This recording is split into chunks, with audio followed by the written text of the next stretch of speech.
Yeah, welcome to the Brown Boy Wonder Podcast. Reviews and reactions. Let's go. It's the Brown Boy Wonder. Hold it down, representing for the culture. Every episode brings you closer into the mind and the heart of a hustler, where the truth and the groove collide. Stay tuned in, come enjoy the ride. Keep it authentic like that, never hold back. It's the Brown Boy Wonder Podcast. The Brown Boy Wonder Podcast. Subscribe, share, and stay tuned in. The vibe's always on. This is the Brown Boy Wonder Podcast.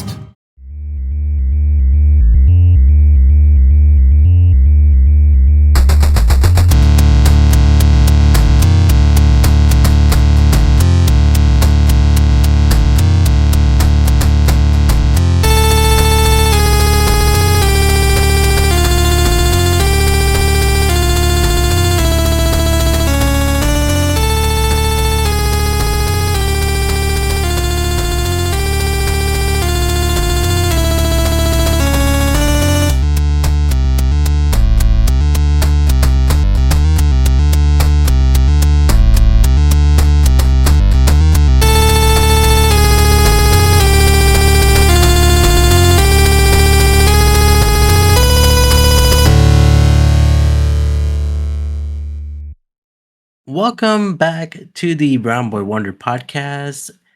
Of course, it is time to talk about Batman, but not Batman Beyond. We were taking a week break to talk about this movie here, Batman Begins, that came out in 2005. Let me bring out my guest here. My guest here, he's been swimming with a lot of European ladies. It is Skyler. Skyler, how are you doing today? Whoa, I like that. I like that intro. That's the best intro you've ever given me. I think so too. I think I gave you a lot of bad intros. I think this is the best one of all time. You give me some good ones every once in a while, but I'll take swimming with European ladies. Yeah. Well, of course, this Batman Begins movie, was directed by Christopher Nolan. Is he a Sir Christopher Nolan, or he's just Christopher Nolan? That's a good question. Has he been knighted yet? Surely he that's should coming be. if he's not already. He should See, be. Let's look that up. Mr. Nolan. Chris Nolan. Sir Christopher Nolan. He's been knighted. Okay, this was directed by Sir Christopher Nolan alongside with Sir Ian McKellen and Sir Patrick Stewart, if they were ever directors. They weren't part of this movie at all. No, I wish they were. Imagine. Who would they play? Ian McKellen would play Alfred, and Patrick Stewart would play Ra's al Ghul. Are you implying that Michael Caine's not a Sir? Isn't he? He is a Sir. I said Sir, right? I thought well, you didn't say Michael Caine yet. So you're replacing one Sir with another Sir. Well, he is Alfred. Michael Caine's Alfred. Michael Caine. Well, we'll get to the cast soon. We'll get to the cast soon. But what do you think was the budget for this movie? Oh my God! A lot of money. Yeah, a 2005 Batman movie. The last Batman movie was Batman and Robin. So this is like a new age of Batman movies. Can you even imagine what it was like getting a new dark Batman movie in 2005, 8 years after Batman and Robin? 2005. $180 million.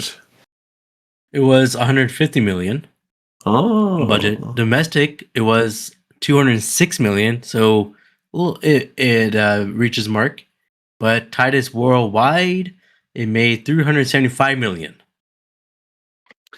Doesn't that seem low for a Batman movie? That's crazy. It does. Right? It does. But I feel like the marketing for this movie was not there. I think, if I remember, back in that time, I don't think people know that was a Batman movie, even though it says Batman Begins. It's a shame that I'm the only one here. Yes, because I feel like another one of our friends, Anthony, who was supposed to be here, right, would have a lot to say about what it was like when this movie was coming out, because he likes to kind of talk about that kind of stuff. Mm-hmm. I can only say conjecture on what I think it was probably like, but you can imagine that how confused were they trying to market this film? I know it sounds weird Like, how do we market Batman to kids? When considering that the last Batman movie we did in '97 was basically just for kids, and everybody hated it. And now this, like, you watch this movie, this is not for children. Like, No. children watched it because it has Batman in it, but it's not a kids movie. It's a movie. It's It's like an adult movie. Well, not adult movie, but like easy now. Not a movie not made for kids to enjoy the story. I mean, kids are allowed to see PG-13 movies. They don't like PG-13, but this is the weird area where it's like not strictly for kids, but Batman toys are still got to be on like Walmart shelves, you know? Yeah. And it's not like that's changed. It's still very much the case today. Like, Batman v Superman had kids and baby toys. And that's not for kids, really. So it kind of set the tone for I don't know, modern, more adult age superhero flicks that more or less. I don't know. I don't know where I'm going with this. No, I know what you're saying. I mean, we're in a stage in the 2000s of superhero movies where it's either a kids movie or a really adult theme type of movie, like Batman Begins here. I mean, it's not the same as like RoboCop having kids' toys or the Alien Predator movies having kids' toys, which they did. Yeah, but those definitely aren't for children. This still is more accessible to children, but it's slower paced. It's more dramatic. It's not something that's like every 4 minutes in the edit. We're like, how do we keep the kids' attention? Exactly. So the fact that I don't know, any kids at all latched onto this like we did. I first saw this movie. This is crazy to say. I first saw this movie not in the movie theater. Okay. At a drive-in. Okay. Whoa. Okay, that is very special because how I watched it was at a $1 theater. Ooh. So I guess it didn't hit us mainstream wise. We had to watch it later. Time travel. Yeah, I don't know. Yeah. I remember watching it in the dollar theater in Irving, Texas. That place is gone now. I checked. I'm sure. I was alone with my brother. We were watching it, and we were like, "This was amazing." Cinema. This changed your life. Hey, how old were you? This was 2005, right? 10. Yeah. So, 10. Okay, so you saw it in a dollar theater the year it came out. That's crazy. Yeah, I think it was like later on because this movie came out when, like July something. So I watched it. So a little later in the year, probably. Yeah, like around September-ish, August, or in there. But yeah, amazing. How was the drive-through in? They're gone. Oh yeah. Cool. It probably wouldn't be where I would choose to watch a big budget like debut Batman movie nowadays. I'd probably go see you take your kid to see a Pixar movie in the drive-in. That'd be cool. Right. But or horror movies. That'd be cool. Are there any drive-ins still? Let's be real here. There's got to be one. There has to be one for. I know there's a drive-in here, but it's like in downtown. It would be really cool to go see any horror movie. I was gonna say an old horror movie, like a reshowing of The Exorcist or something. But even a new, like the new Insidious movie that's gonna come out. Imagine seeing that in your car. That'd be kind of cool. That'd be cool. Or watch because I'm sure this is already out. Rapid Grannies. You can watch that. You stop that right now. No one's watching Rapid Grannies in their car. So that sounds disgusting too. Ooh. But the Rotten Tomatoes was 85% for critics and 94% for audience. So the audience, really love this movie. Yeah. I do too. Spoilers. I love this movie. Yeah, it's great. Let's get into the cast here. But before we get into the whole nitty gritty, let me explain to you why I'm the only person here.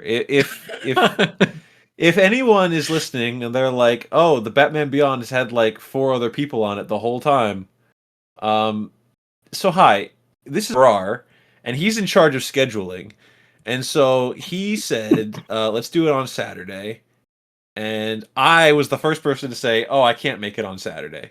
Mm-hmm. Then Anthony and Ray, they're like, "We can't make it on Saturday." Daniel didn't say anything. He was like, "Yeah, I'll be there." And then Abrar messaged me privately. It was like, "Oh, you just want to do it now?" And I was like, "Well, I guess I could. I haven't watched it. I haven't rewatched it. So I'm just going to be going off my memory here." And he's like, "Oh, that's fine." So that's the level of professionalism we're doing here. I would if you're hearing this, Anthony and Ray, I'm sorry if you wanted to watch this. But here we are. Don't worry, we'll all get together for Dark Knight. I'll keep that in mind. No, I won't be there.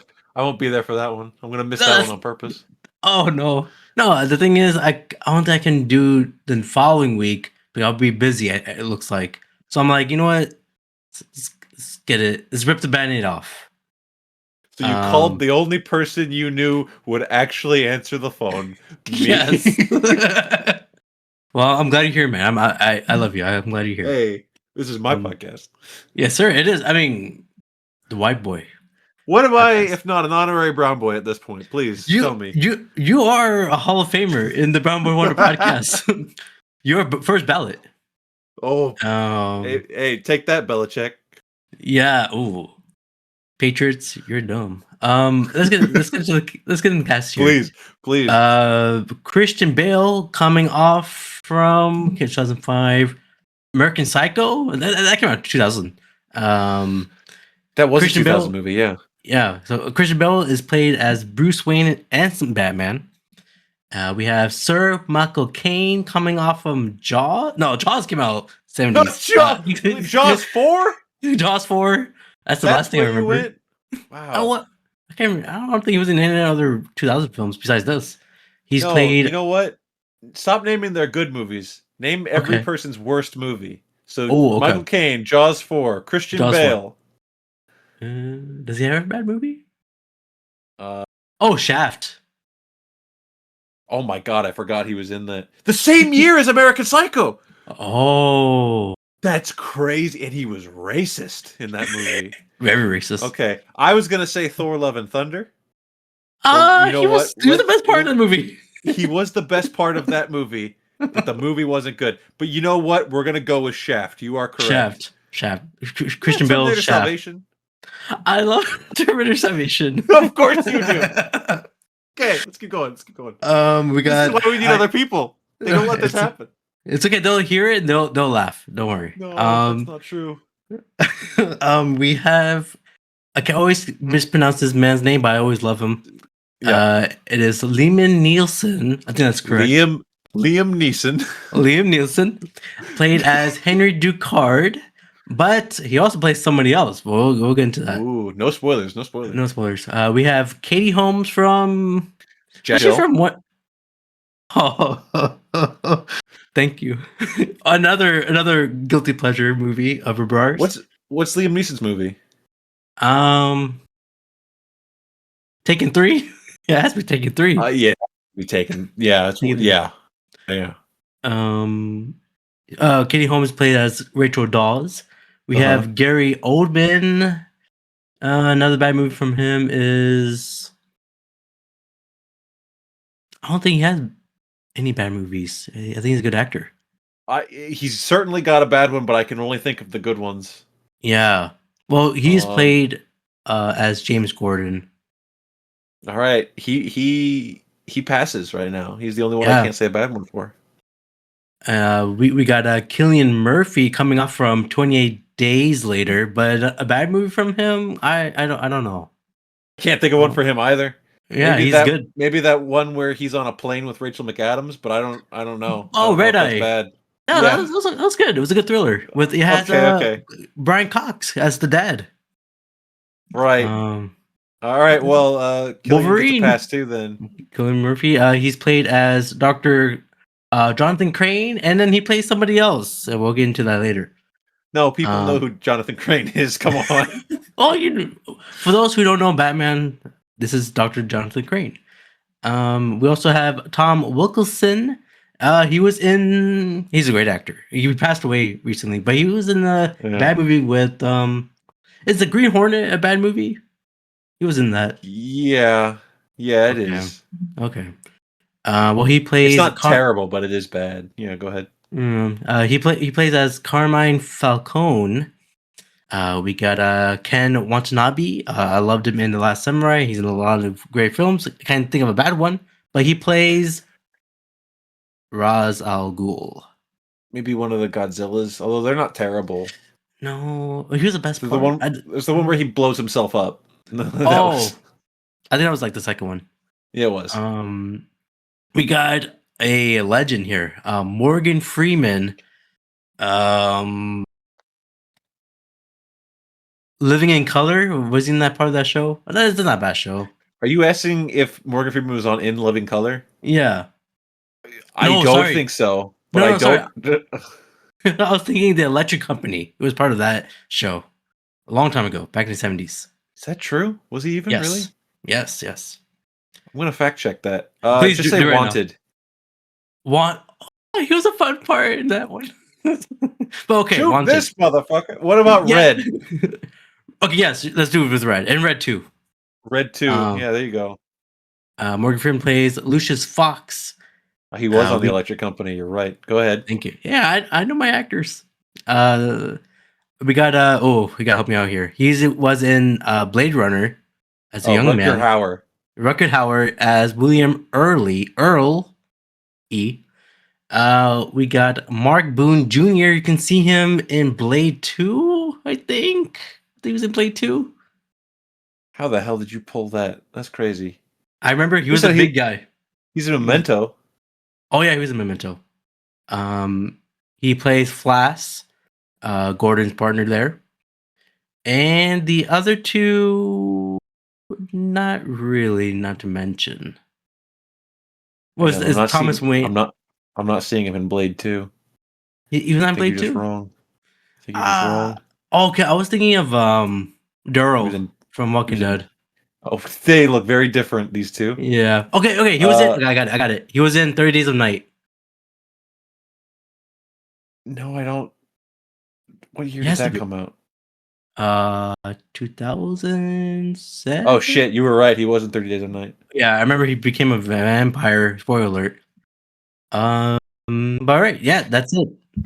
Let's get into the plot here. This movie has a lot of several flashbacks. So what I'm going to do here is I want to go from when he was a kid until he returns to Gotham.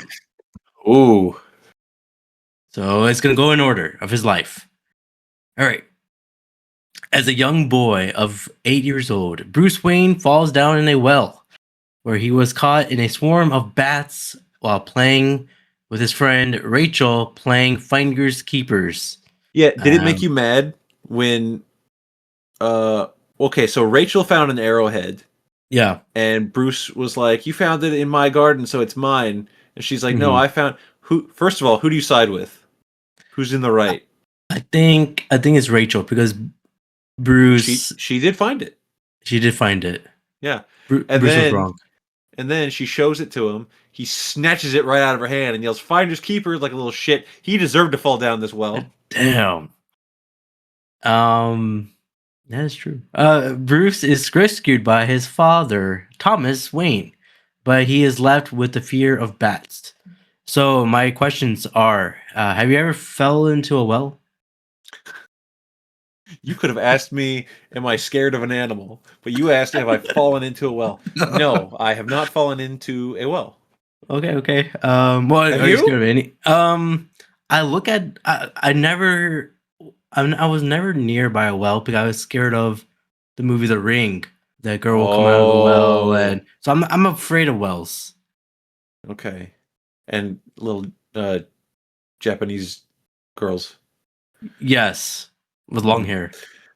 No, I'm scared of spiders. Spiders, big ones or small ones? So I used to be really scared of just all spiders, period. But I have done a form of exposure therapy by watching lots of videos of spiders and tarantulas and stuff to kind of like calm my fear a bit. So I'm a little bit over that. I'm not as arachnophobic as I used to be. Gotcha.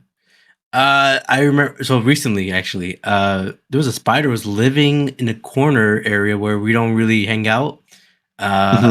We were there in the living room, and I saw something crawling. We moved the couch. It was a big. It was like 5 inches long spider was just hanging around in the corner. Because I don't think we ever cleaned that area like past 5 years or whatever. 5 inches. Do you know how long 5 inches is? It was like this. It was like this. Oh, I've seen 28 Days Later, but no, it's that's a lot of spiders. Let me tell you, it's a lot of spiders. I don't know. It was this big, and sorry for the audio listeners. This big, and the spider web. It was like a jungle in that corner. So we cleaned it. This is in your house. It was in our house. We didn't know. I mean, because we never, in the living room, we never. This is what, downstairs? It was downstairs. Okay. All right. I was about to say, if this was upstairs, I'm never coming over to watch wrestling again. 5 inch long spider. You must be out your goddamn mind. It looks like a tarantula. So I don't. Shit. I don't think we get a lot of those in our area. Yeah. I did spray it with the spider spray, and it's dead. I am also not scared of spider. If you had let it bite you, you could have been Spider-Man. You think about that? Or the other way. Yeah. Thomas Wayne has the best line in this movie. He told Bruce, or asked Bruce, "Why do we fall? So we can learn to pick ourselves up." Is that a great line? That is not only a great line, it echoes throughout the entire trilogy. God, I love that. That's great. Great line. There's a lot of great lines in this movie. We'll get into it. Like a submarine, Mr. Wayne. Oh, that's later. That's the next one. Yes. On the train ride to the opera, Thomas Wayne told Bruce that he gave some interesting men to run his company while he works at the hospital. Should we have more of a backstory for Thomas Wayne? We don't really get it here.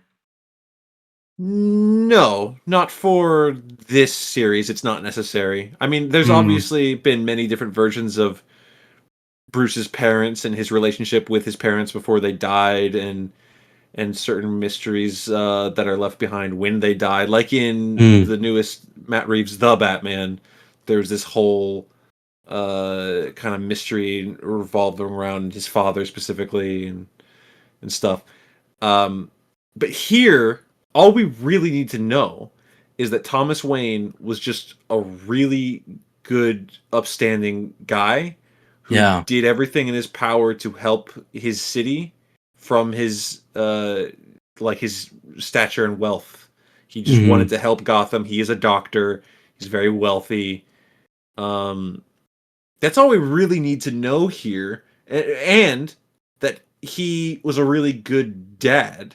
Yes. And I think the strength of this movie in particular, but then it echoes throughout the other two, is this bond that Bruce had with his father specifically. Kind of shapes him into the man he wishes he could be. And that's really, really good. Really good storytelling. I like it because there's a scene of him. He had the stethoscope and he was playing around with the son. Touching moment, father and son bonding. I like it.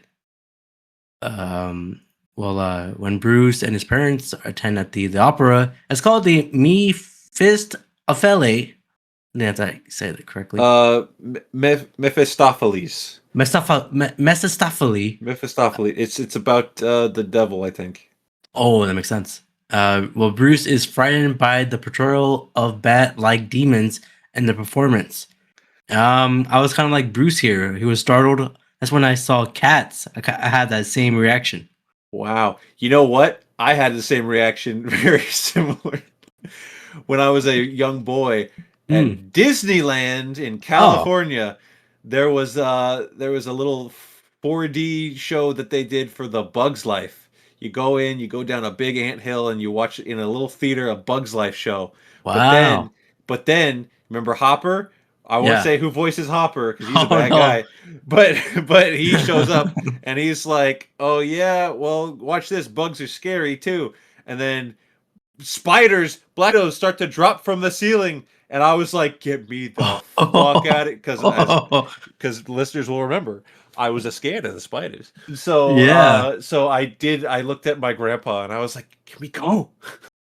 Yeah. Just like Bruce, It just because of Dang. stupid little cartoon spiders. Although I remember them looking, they're supposed to be like a scary part of that little show, so I remember them looking more realistic than the normal cartoon spiders. That's a good experience. I need to go to Disneyland. I've never been there yet. No, you can't because that show's gone. They don't do that anymore. Right, Bugs Life. They tore down Bugs Life Land and replaced it with Marvel. Oh man, they need to bring that back. That movie came out. No, the Bugs Life Land kind of sucked. It's okay. Really? Okay. Well, it was for kids. Okay. Hopper, he's a scary. Don't put him. See, that's why they got rid of it. Yeah. Because of him. Yes. Yeah. Actually, yes. Well, he and his parents exit into an alley where they are confronted by an armed mugger named Joe Chill, who shoots and kills Bruce's parents. Chill is arrested and convicted for a double murder, but Bruce is left traumatized by the incident. A young police officer named Gordon told him it will be okay while he puts a coat over him. The family's butler, Alfred, raises Bruce in the absence of his parents. Thoughts on this important scene, not scene, but like important situation for Bruce here? Is this the most tragic portrayal of the parents getting gunned down? I think it's the most impactful portrayal. Sure. And the reason I say that is because we've seen this many times. We've seen this too many times. Yeah. But this one in particular, the reason it sticks with me, and again, we've seen the relationship building between little Bruce and his father. And I think not only is the actor who plays the father, I don't have his name here, but he's very good. He was in Mandy. Remember that movie? Oh, yes, with Nicolas Cage, who was the bad guy, right? Yeah. He's good in that. And then the young man who plays little Bruce here, I think he's also pretty good. Okay. But after Thomas gets shot and Bruce is standing over him, his father's last words to him are, "Don't be scared."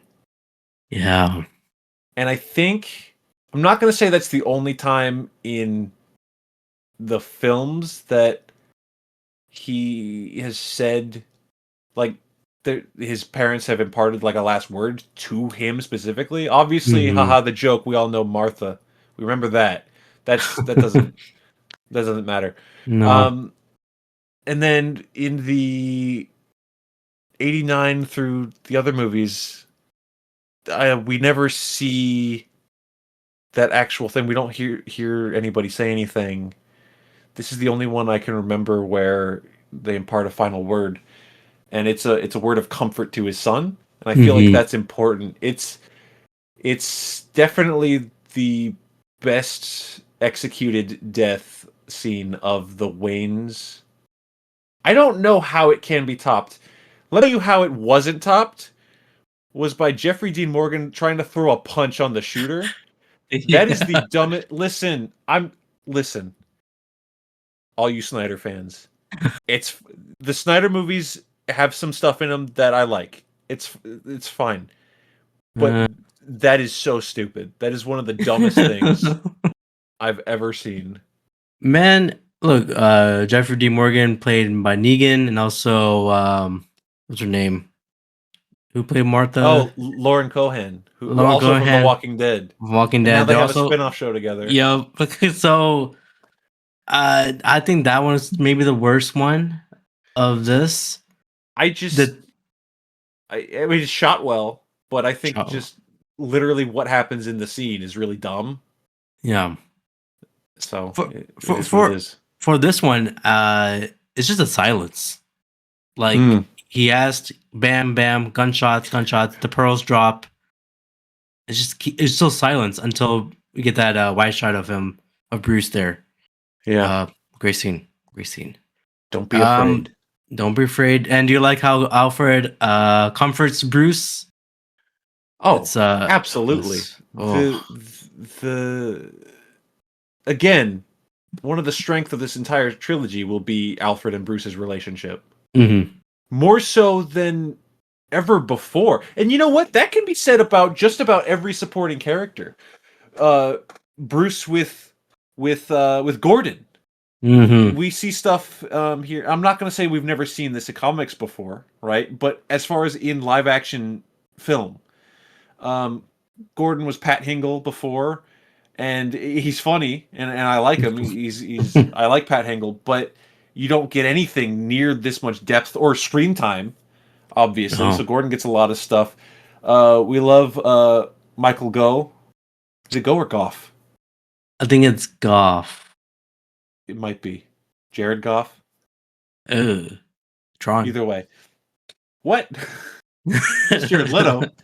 Oh, Jared Leto. Excuse me. Jared Goff. Excuse you. Don't disrespect the Detroit Lions like that. Yeah. Excuse me. No, excuse you. Either way, Alfred was a great character in those 90s movies, but the connection that we build here between Bruce and Alfred is just next level. It's great. Well, let's get to the story here. When Bruce becomes a young man, he returns home to Gotham City from Princeton University. Great school. He sees his father's old clothes and a handgun in his briefcase, and he took it. Wow. He talked to his old friend Rachel Dawes about being in Gotham, but he told her that he's only here for the hearing of Joe Chill, whose prison sentence is being suspended in exchange for testifying against the mob boss Carmine Falcone. The thing is, Bruce's plans is on to kill Joe Chill. Do we like this vengeful Bruce Wayne? It's Bruce at his lowest point. Yes. He doesn't have the morals that Batman normally has yet. He's just a young man with hate in his heart, and he's brought to this vengeful moment. He's ready to take this man's life. But that moment is taken away from him as a young female reporter with a gun, Mina Kimes, she kills Joe Chill. No, I don't know. No, from ESPN. No, yes, Chill is assassinated by one of Falcone's henchmen, depriving Bruce of his opportunity. Bruce was about to he was going to blank him. He was about to do it. And it would have ruined his life. Not just in being arrested. It would have ruined him, like, it corrupted his soul in a way. He literally dodged a bullet. Yes. Well, when Bruce tells Rachel Dawes, his old friend, about his forward plan, she expressed disgust and slaps him not once. Twice. Once wasn't enough. She gave him a lecture about the difference between justice and revenge. Realizing she is right, Bruce decides to confront Falcone himself. But the mob boss dismisses him as an ignorant of nature of the underworld. Who's ignorant, ignorant of the nature of the nature of the underworld, yeah. Yes. Saying, "You're Bruce Wayne, the Prince of Gotham. You have to go 1,000 miles to find someone who doesn't know your name."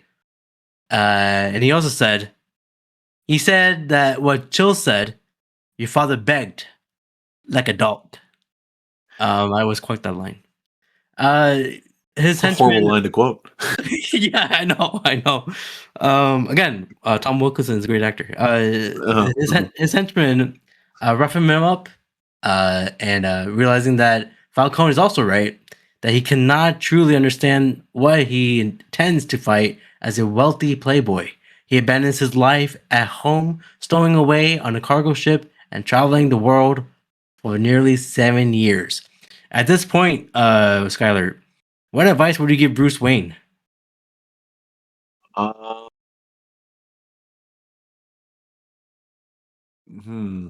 What advice would I give Bruce Wayne? Well, he's already stowed away and left the country, right? Yeah. What advice can I give him? He already gave that guy his coat. A nice coat. I like to bring that back because that comes around later, and it's supposed to be 20 years later or somewhat a long time. He still looks the same. the homeless man. It's not 20. It's not 28 years later. It's No. it's probably like another 10 years ish. No, I don't even think that long.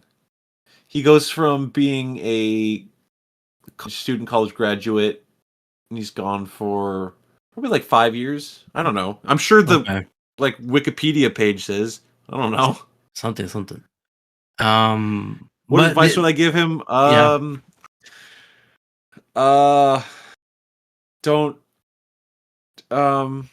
Don't join the League of Shadows. Well, he associates with criminals to learn their ways and is thrown to a Bhutanese prison by police for theft, ironically, for Wayne Enterprises property. After a brawl in prison, a man who identifies himself as Henry Ducard invites Bruce to join the elite of vigilante group called the League of Shadows under the leadership of Ra's al Ghul. So there's a lot of things that's just happened there just now. I first want to talk about is the guy who started the fight. Oh, I was going to say our first introduction of Liam Neeson. Okay, go ahead. Well, we'll go into that. We get the brawl. The guy who started it, right? Yeah. So I put subtitles on for the first time for this movie. He said, "You are in hell, little man." For the longest time, I thought he said that's not what he says. Hang on, that's not what he said. That's what he said. That's what he said. Hell, little man. You are in hell, little man. Can I tell you what we all know he really said? Can I say? Well, yeah. There's two ways. There's two different ways. I thought he said, "Are you a Digimon?" That's what I thought he said. Are you a Digimon? Yeah, because I am the devil. It doesn't make any sense, but that's what I thought he said. But yeah, if you look at it right now, it says, "You're in hell, little man, and I am the devil."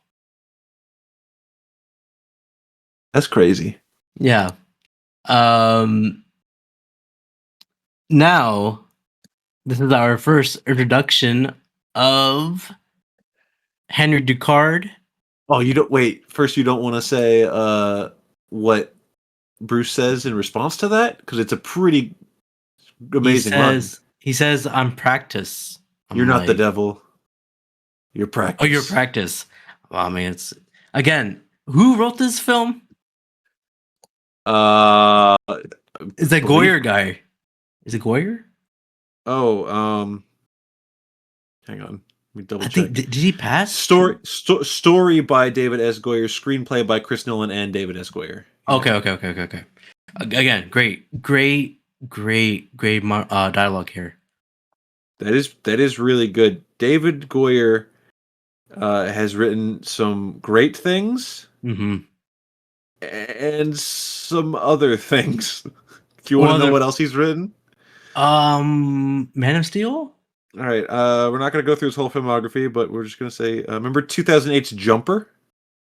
You know, that movie has always played in HBO, and I always watch it.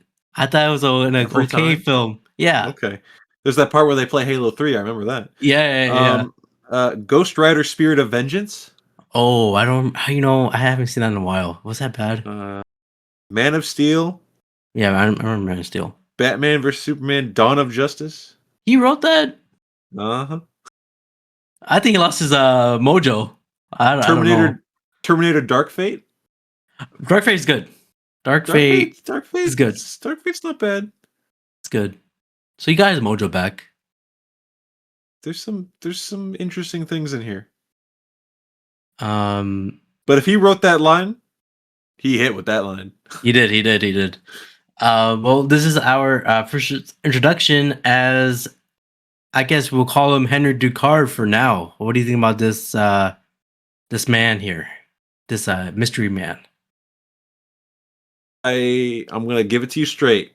Yeah. Liam Neeson is phenomenal in this movie. Yes, he is so good. He's never been. I mean, obviously, Schindler's List, right? That's probably his opus. Yeah. Mm-hmm. But you look at certain like big blockbuster movies, or even later in his career, like you Taken movies, or the one where he's on a plane, or the one where he fights the wolves. That's the Gray. That's sure. classic. That's I'm not saying it's not good, but what Okay. I am saying is this isn't just this is Liam Neeson in this movie. He becomes this Ducard character. It's a full on performance. So good. It's there is no Qui-Gon Jinn.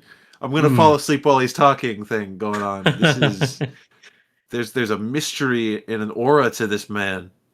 Yes. It's so fantastic. He helps Bruce off his feet, and he said, "There's a line he said: if you devote yourself to an ideal, you'll become a legend." Look, all the lines he said in this movie, top notch. It's well, again, first of all, would you trust this man? Yeah. Okay, but he's a great teacher. Well, I'll follow you, man. Well, okay, so Bruce is freed the next day and travels on top of the Tibet. How do you pronounce this country? Tibet mountain. Tibetan? Yeah. Tibetan. Excuse me. Mountain, following a blue flower, and he begins his combat training with the League of Shadows. How do you like this version of the League of Shadows? Is it spoilers to say what they really are? The League of Assassins? No, it's not spoilers because we meet Ra's al Ghul. Yeah. Yeah, I like it. It makes a lot of sense for this grounded, realistic version of Batman. I know that talking about a dark, gritty, grounded, realistic version of superhero stuff is kind of outplayed in 2026. We're trying to get more back to the comic accurate outfits and the cartoony nature and certain things like that. But that's not what this series is. This series kind of gave birth to the dark and gritty, and it lives in it, and it thrives in it. And putting this like order of ninjas on this mountaintop that their whole thing is like secrecy and sleight of hand and theatricality and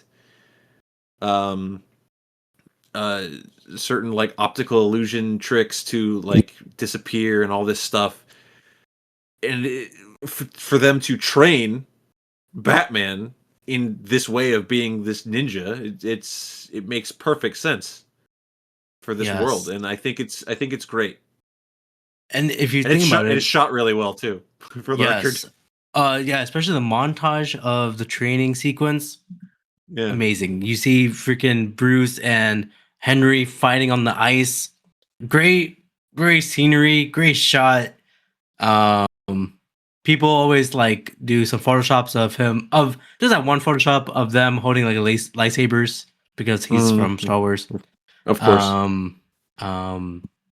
What reminds me of this is since we talked about Batman the animated series, it was the what was that? Kato? Night of the Ninja episode. Yeah, is exactly what this was. Yeah, it's a blending of that, and I'm sure it happened in comic books too. Although I'm not the person to try to source that, so should have gotten someone else. But but yeah, the blending of training with ninjas to get his Batman abilities, but then also sowing the seeds for an enemy to fight later. It's perfect. It's perfect. I think because we grew up with this movie, right? Batman is eventually we'll get into spoiler. Batman is a ninja.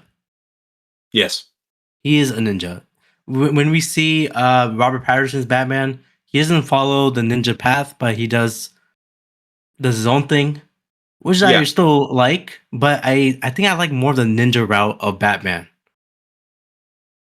Yeah. There's also an animated movie, Batman Ninja Batman, where he's in Japan. I think it's called Batman Ninja. Yeah, I haven't seen Batman it though. Ninja. I haven't seen either. It's where Batman is Japanese. Mhm. But right. So that montage was going on. We're loving it. Oh, by the way, music. The score is phenomenal. That's just gonna have to get this out of the way as a bullet point now for all three of these movies. Sure. Hans Zimmer, top of his game, I think. I don't think. What has he? Well, okay, he did. I think some of his best music that he did for a movie is from Man of Steel, a movie that maybe at the end of the day doesn't deserve such great music. That music truly elevates that film, I think. Yes, that is true. Into being an enjoyable experience, especially when Superman's flying around. It's crazy. Yeah. But he just nailed this movie, didn't he? Not since his like Pirates of the Caribbean score has he nailed music for a film so flawlessly. It's when the music is low temp, and then when it starts getting in hard, it goes in hard. But when it goes, people like that part, but I like the slow part when he was getting trained, all that. I'm like, this movie. Listeners, y'all should have known this was going to be an entire podcast of us glazing this movie. Yes, I need to put more taco chips and Anyways, I don't know what that means, but I agree. In his training, Bruce overcomes his fears of bats while under the hallucinogenic influence of the mountainside blue flower. When Henry says breathe, I breathe. Of course. However, Bruce soon realizes that he will be forced to lead the League in its fight to restore order to Gotham by creating chaos and murdering its population. When Ducard orders Bruce to execute a murderer as a final test, Bruce refuses to obey and destroys the League headquarters. While killing Bunny Ears, Ra's al Ghul in the process. The building kind of fell on him. He didn't do anything. However, what do we know about Ra's al Ghul? He's back dead. To life. Oh, that's true. He goes back to life. Yeah, that's true. That is true because of the Lazarus Pit. If there's Lazarus Pit, we'll let you know. There's more than one way to come back to life. That is true. However, Bruce rescues a unconscious Ducard from the wreckage and leaves his mentor at a nearby village. So, thoughts on this scene here? Did Bruce make the right choice?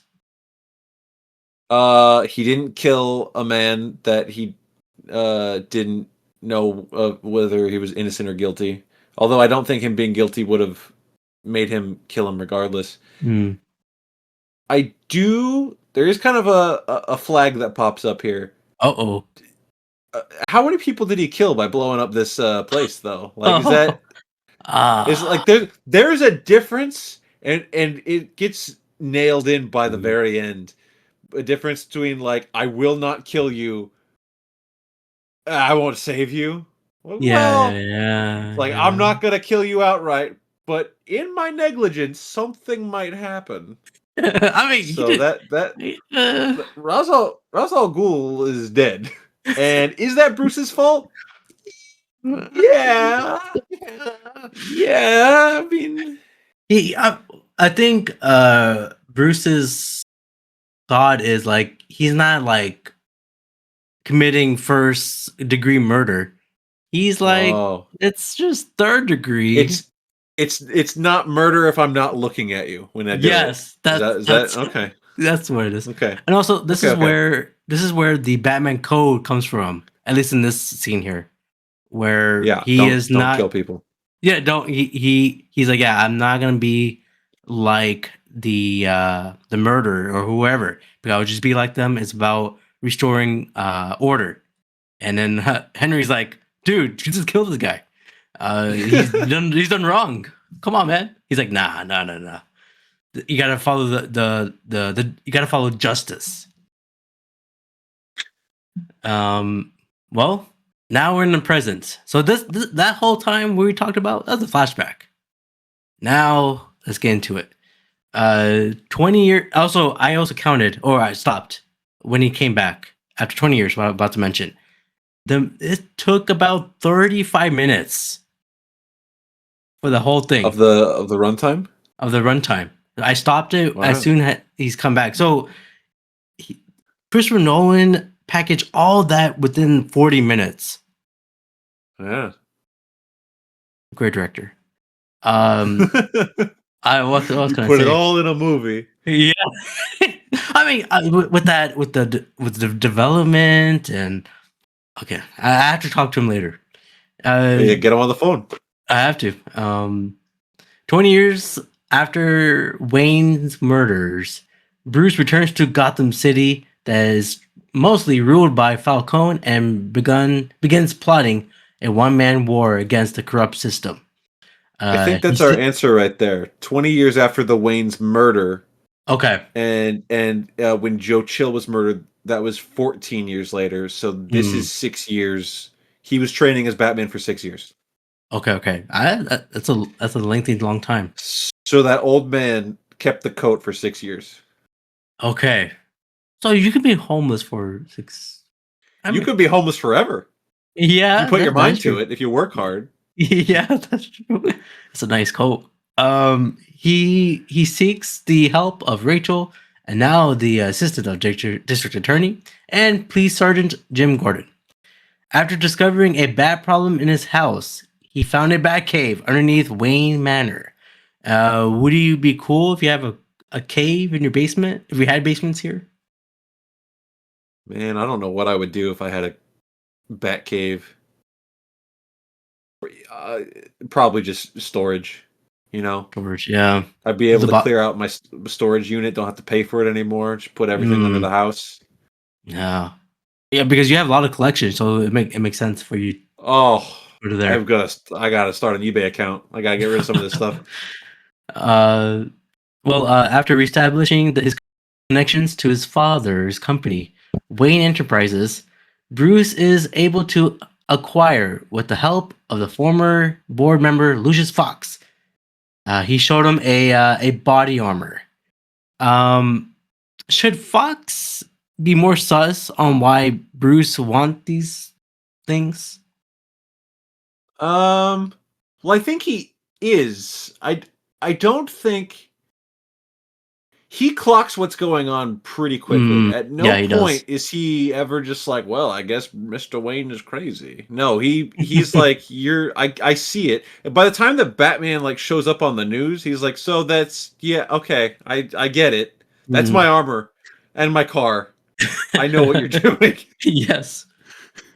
We see Bruce fixing his Batcave. Alfred told him fixing his Batcave. Oh no, that thing's seductive. This is my favorite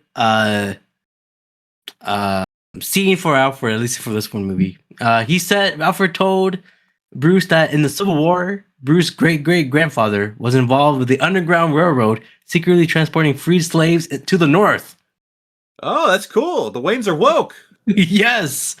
Yeah. But how did that? I don't know where Wayne or Gotham City is, but I think that's so slavery exists in this world then. I hate to break it to you, Abrar. Slavery exists in our world too. Oh no. But yeah, great. I think that's a really cool snippet there. Cool thing that the Waynes have always been heroes. Yeah, honestly, yeah. Bruce starts spray painting his bodysuit black that kind of matches the League of Shadows gauntlets, and pays a visit to Gordon one night in disguise to establish communication. How do you like this interaction here? He pointed a stapler back of his neck. That's really funny. Just completely bluffing. I also like that they made an action figure of Bruce with the ski mask. Did they? They did, yeah. There's a line of toys that it's like a 2-pack of Gordon and then Bruce in a ski mask. Oh wow! I have. I don't want to spoil it, but I have that one figure. We'll get into it. Bruce told Gordon, "Well, like, hey man, we're two now. Don't worry about it." And then he chases him off, and then Gordon says, he's just some nut." Again, these lines are great. Bruce visit back to Fox to talk about space jumping. He showed him a special cape that can become a hang glider. Fox also showed him a armored off-road vehicle called the Tumbler. What's your thoughts on this vehicle here? Tumbler? You wouldn't be interested in that. Yeah. This is I'm gonna steal your line again. This is our first look at this movie's Batmobile, the Tumbler. Yeah. What do we think about the Tumbler? I think I said, because previously we did a tier list, right, of all the Batmobiles. Yeah. And I think I was a little harsh on it. And comparing it to certain other Batmobiles, I still stand by that. I think it's big, it's blocky. I think, rather harshly, in the tier list video, I called it the Cybertruck of of Batmobiles. But listen, it was a military tank, but Lucius Fox says that it was meant for jumping gorges and then like tethering a bridge to the other side. Crazy. It fits this world perfectly. It makes perfect sense that Wayne Tech R&D would have something like this, and I think where we go with it, like the progression of the Batman vehicles throughout the movies, I'll say makes sense as far as, I don't know, doing cool stuff. I don't know. It doesn't really make sense, does it? But it's fine because we have the Tumbler in this, and then we have a spoilers, a motorcycle in the next one, and then the Bat in the last one.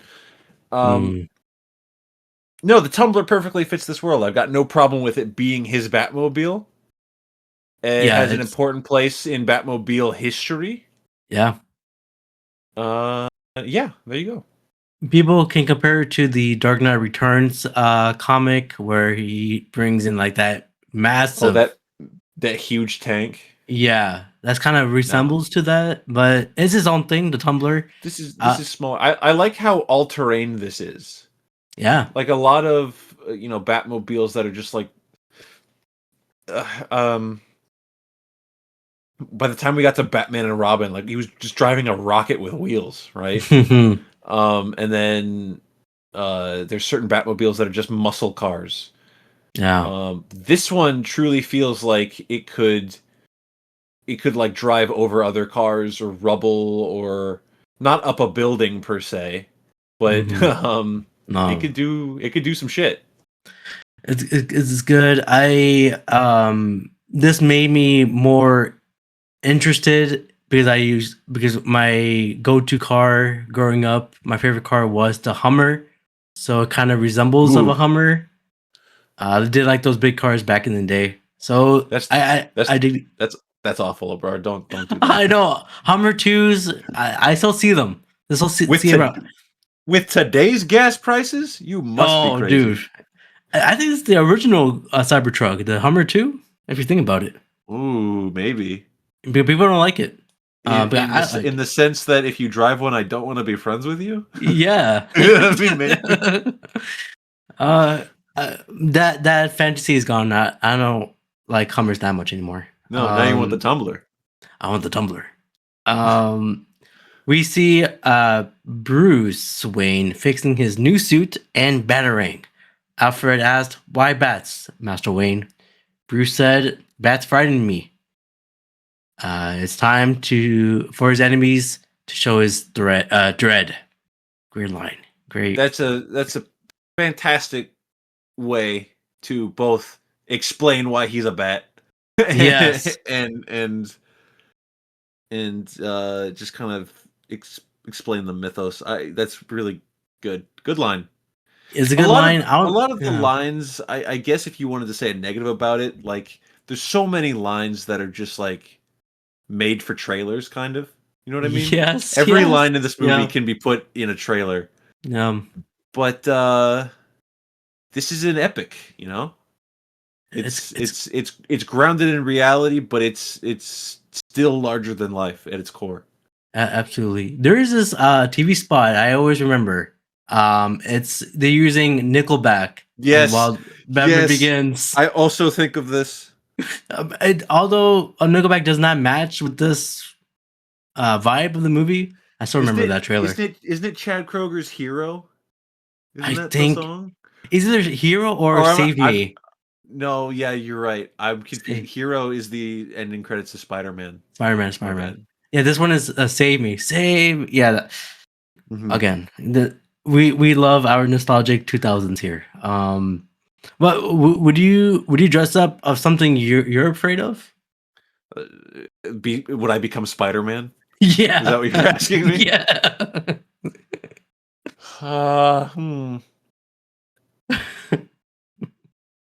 If you're forcing me, I guess I'd be Spider-Man. Yeah, you'd be Spider-Man. But then I have to fight the Rhino.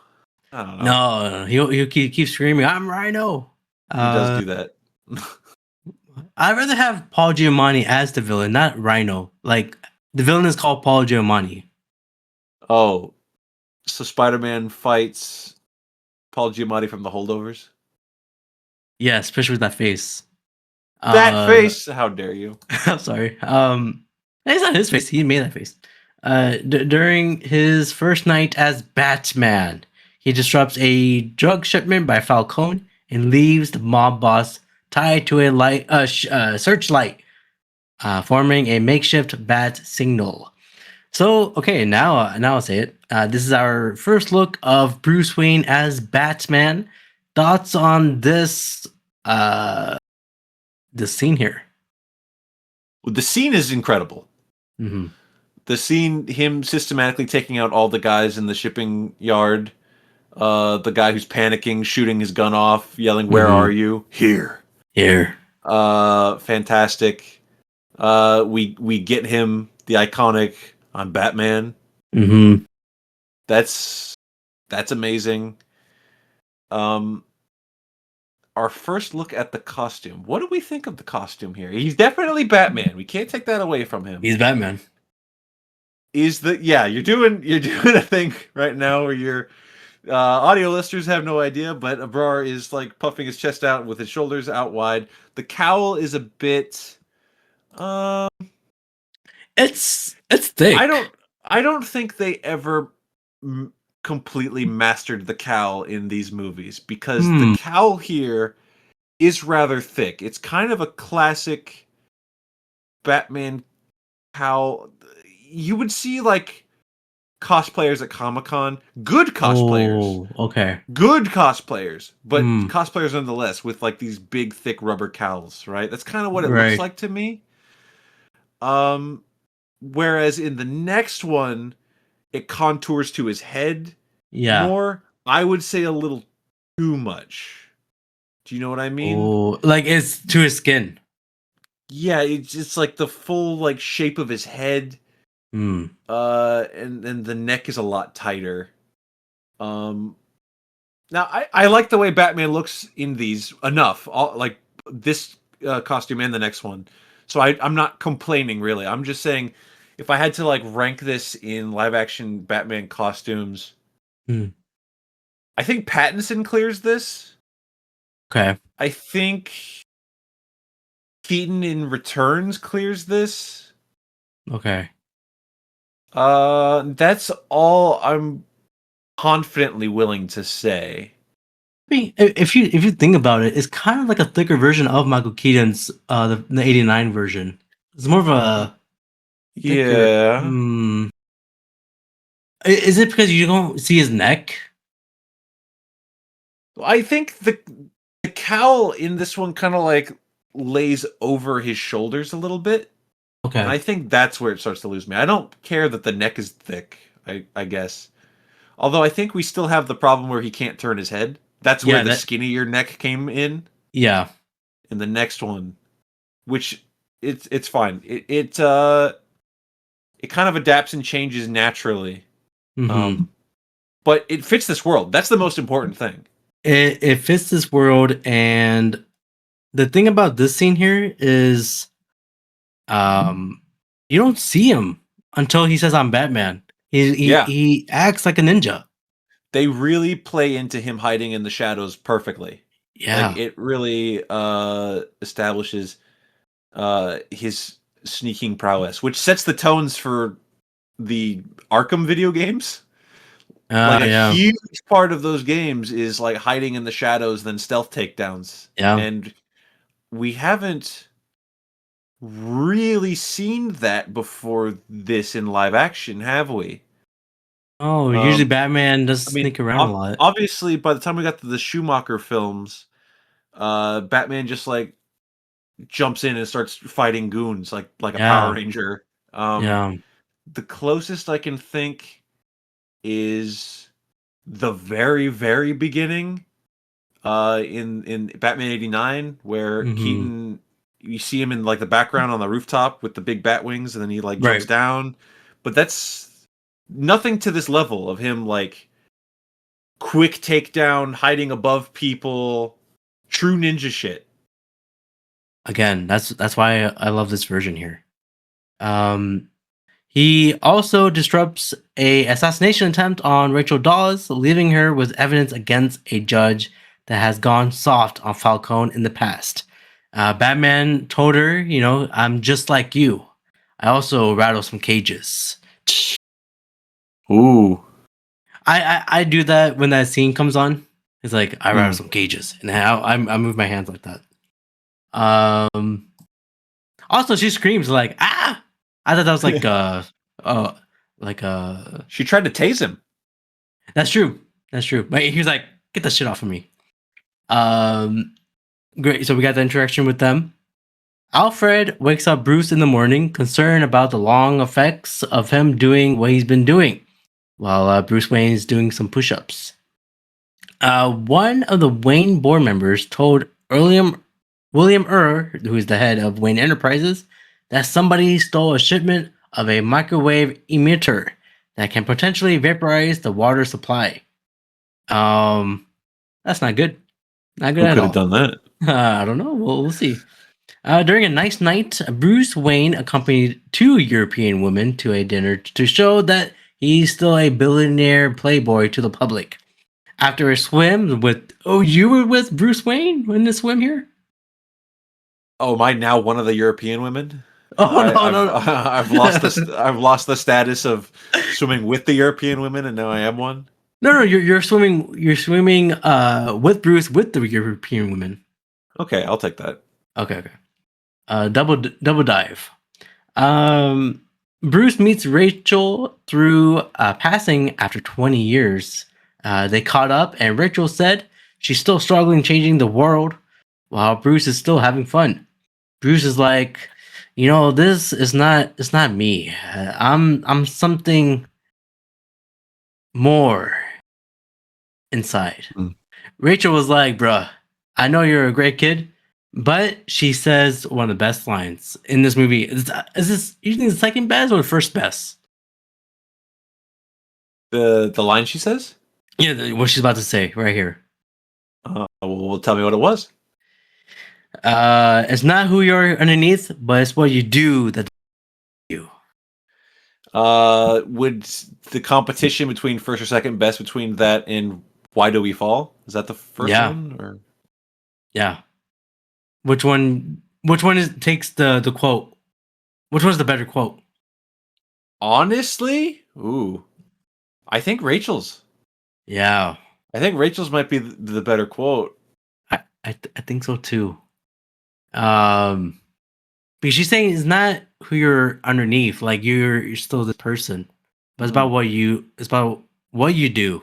Yeah, you just said the quote again, but yeah, I know. I just it's hard to rephrase this sentence here. It makes a lot of sense. She said it so perfectly. That's why. Exactly. Again, who wrote this? Again, who wrote this? Let's give her flowers. I like Katie Holmes in this, and I don't think we've said yet that Rachel Dawes is a completely original character, completely original love interest for Batman. They just came up with a new one, and it's perfect for this. It gives these movies kind of their own distinct identity to have Rachel as a character in it. It's the same thing with Andrea Beaumont in the Massive Phantasm. Mm-hmm. It's its own thing. Which one do you like better, Rachel Dawes or Beaumont? Well, that's hard to compare. Two very different stories. One's that of revenge, and Rachel in this movie and the next always serves to be like Bruce's guiding light. Mm-hmm. Like she tethers him to the morality. Like she's the one that taught him the morality in the first place. Really? Yes. So she represents everything that is good in Bruce and that he wants to be good for. Mm-hmm. So, I don't know. I guess for that reason, I like Rachel more. But no, Andrea is a great character too. That's a great movie. So, it's great. It's great. I think they should never recasted Katie Holmes. I feel like she should have been in The Dark Knight. Spoiler. Yeah. Maggie Gyllenhaal's really good too, though. She's good, but she's not Katie Holmes. I think especially during this time. I think that they give two performances on the same level. Different, but on the same level. Right. And I think Katie Holmes wasn't allowed to be in movies anymore because of Tom Cruise. But I don't know if that's a fact. Don't quote me on that, and definitely don't sue us, the Church of Scientology. That's alleged. That's allegedly. Oh, I forgot about that. That is during that time. Yeah. Yeah. Well, they kind of recasted. So Rachel, McGyllenhaal. What's her name? McGyllenhaal? Yes, Maggie Gyllenhaal. Maggie. Yeah. Does Maggie look like Katie? At least. No. They are both white women with brown hair. Other than that, I'm not confusing the two for each other on the street. Yeah, because the eyes are different. Like I thought Christopher Nolan was trying to like find another replacement that kind of looks like Katie Holmes, but not really. They should be in a movie together. Oh, called The Dolls. The Dolls. Maggie Gyllenhaal should have gotten Katie Holmes in The Bride. Because she directed that. Oh, did she? Oh, Maggie Gyllenhaal directed The Bride. I will watch that. That is coming up soon. I will watch that. Oh yes. Well, for Rachel. For Rachel. Oh, there's a lot of yelling of Rachel's here. We'll get that soon. Ray Charles. How did he play that instrument blind? Okay. Let's get into this here. We have seen Jonathan Crane around in some scenes. You know, he's at some court. You see him around. Dr. Crane meets Falcone in the cell, shows him his mask, and he used it in his experiments. He gassed him up and scares him with the mask. Thoughts on this scene here? He was trying to figure out who was the... he was trying to figure out like what was happening, and then he made him crazy. Yeah. What's your thoughts on this particular mask? Oh no, I'll ask that later. I'll get that soon. Let me move on. He just debuted as the Scarecrow. Just let's talk about it. Not yet. You'll see him. You'll see him when he lights it up. Okay. But you've seen his full outfit. Okay. Batman interrogates Flask, Gordon's right-hand man, aka kind of a shady cop. He asked him where the drugs are going, and he said there's nothing in there. I don't know, but there's something in the drugs, and the shipments are in the Narrows. He said. You know, let's talk about Flash for a second. Sure. When I was a kid, I thought it was Bullock. You know, me too. He's a bad cop Even though Bullock's not really a bad cop. I mean, he is a bad cop, but he's not really a bad cop. But Flash is a bad cop. He's eating that falafel in the rain. Yeah, I got kids to feed. That's a wet falafel. Can you imagine? I cannot eat anything wet like that. That's crazy. And he's stumbling around too. Yeah. Yeah, Flask is not Bullock. Bullock has more integrity than Flask. That's true. That is true. Although he has roaches in his apartment. A lot of them. Who's more nastier? Flask or Bullock? Bullock's probably grosser, but Flask is worse. Yeah. Perfect. We get a quick scene where the dirty cops kill the DA while looking at the microwave emitter in the storage. Quick shot in the head. Bam, that's it. They put him in a dumpster. They did. The district attorney is dead. Big thing here. The district attorney. Well, it looks like we're gonna need a new one. Yeah, we might need a new one. Maybe Rachel Dawes. Yeah. No. Do you think they knew when they did that? When they were like, "Well, if we get a sequel," there's a lot of. Do you think they planned ahead that far?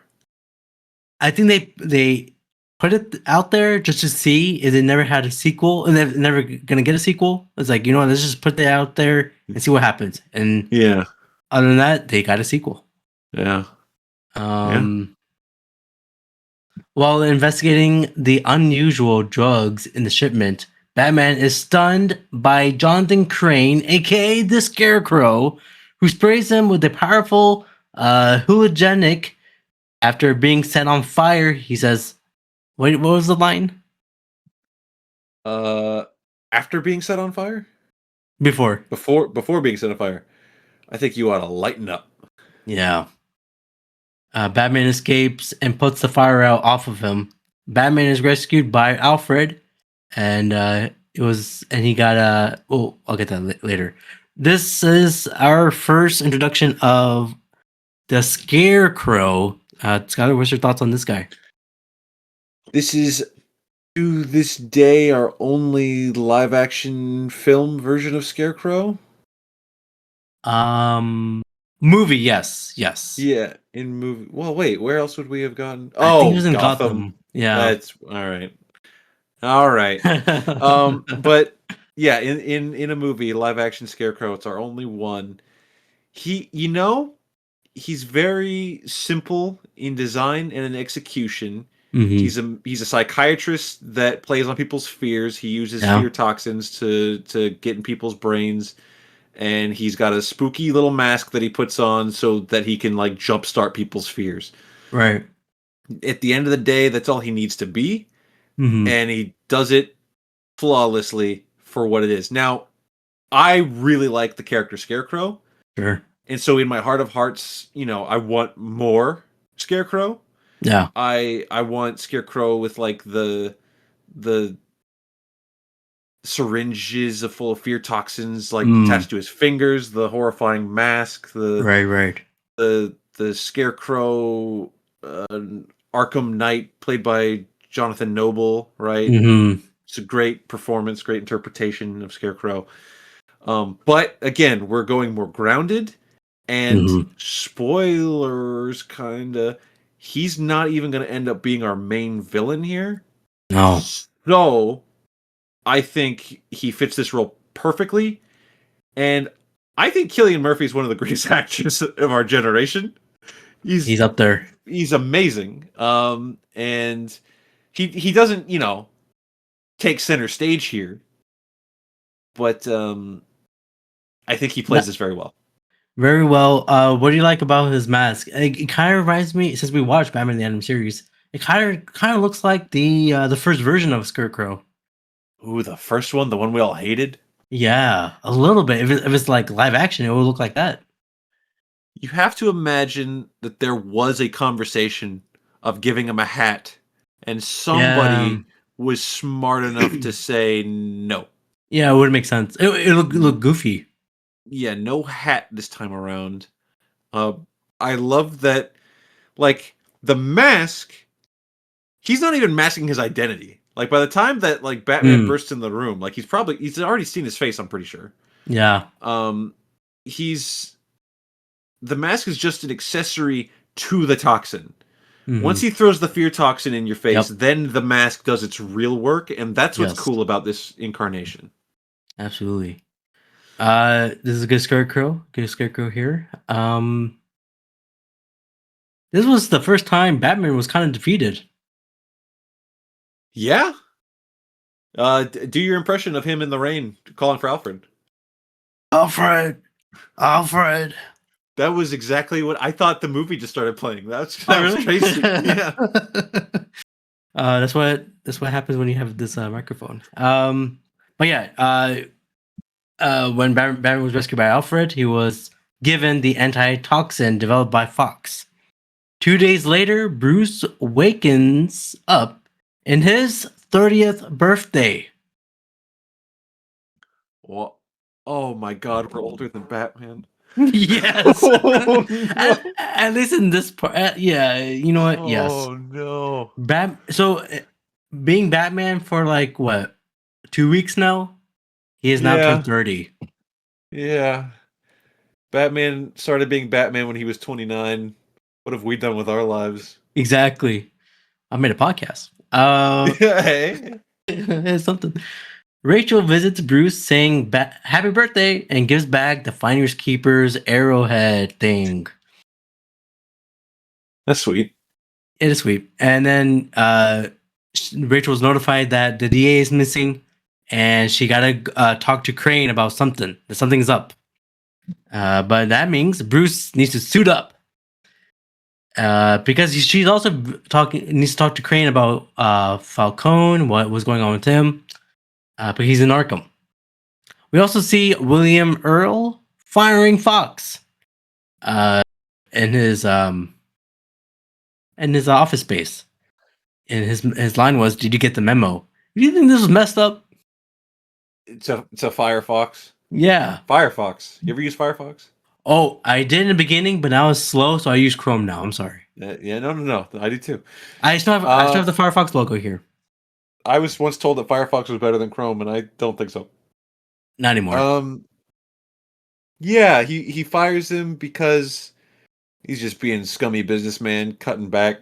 Doesn't care about all the old Wayne initiatives. Fox's OD is part of the old system. So get it out of here. Get him out of here. Yeah. You're a bad man, Rucker Hauer. Yeah, man. Well, you're in Blade Runner. You're chasing Harrison Ford. What's wrong with you, man? Yeah. Well, Rachel visits Arkham and sees freaking Falcone looking crazy, and she was questioning like, "Hey, man, he has no mental illness. How does it can happen?" And Crane is like, "It can happen." And then later. Yeah, it happens. And Richard's like, all right, I'm going to get the hell out of here. And then, soon enough, Scarecrow poisons Rachel after showing that the toxin, which is revealed to be only harmful in vapor form, is being piped down into Gotham's water supply. She is then saved by Batman. So thoughts on... Yeah. This is the cartooniest thing that has happened in this film. Which part? The fact that he's like, let me show you something. Look at my evil plan. Sure. Evil plan. I'm putting all this shit in the water. And guess what? I'm the Scarecrow. And then he gasses her. Yeah. And she's trying to run away. Dude, just like say, hey, let me show you something in my office. And then shoot her. What are you, an idiot? I think he wants to play around. Yeah. And because he's too cocky. Yeah, that's what it is. He thinks this is his playhouse, his jungle gym. He's having fun. This is Arkham. Case in point, when Batman shows up, the gigantic smile on his face as he's looking around. The Batman. And all his goons are like, the fuck are you talking about? The goons were asking, like, is it true? Can you really fly? I thought a kid said that, but it was a grown man. Hey, we're all kids at heart. Yes, for sure. We see Batman taking one by one down. You see him, I don't know how, there's a scene where he he propels this guy's like he did a spear, but through the ceiling to the darkness. Well, we did. Well, something similar that we didn't talk about when it happened. When he captures Falcone and he says "nice coat," he flies away. How did he do that? Oh yeah, good question. That's good. That's a good question. I never thought of about that. So he did a lot of crazy things. He took out the goons, and then we a Batman use his toxin against him, and then we see a gnarly demon-like Batman here. I did mention an action figure. It is this action figure I have. It was the demon Batman. Oh, you have this? I have it.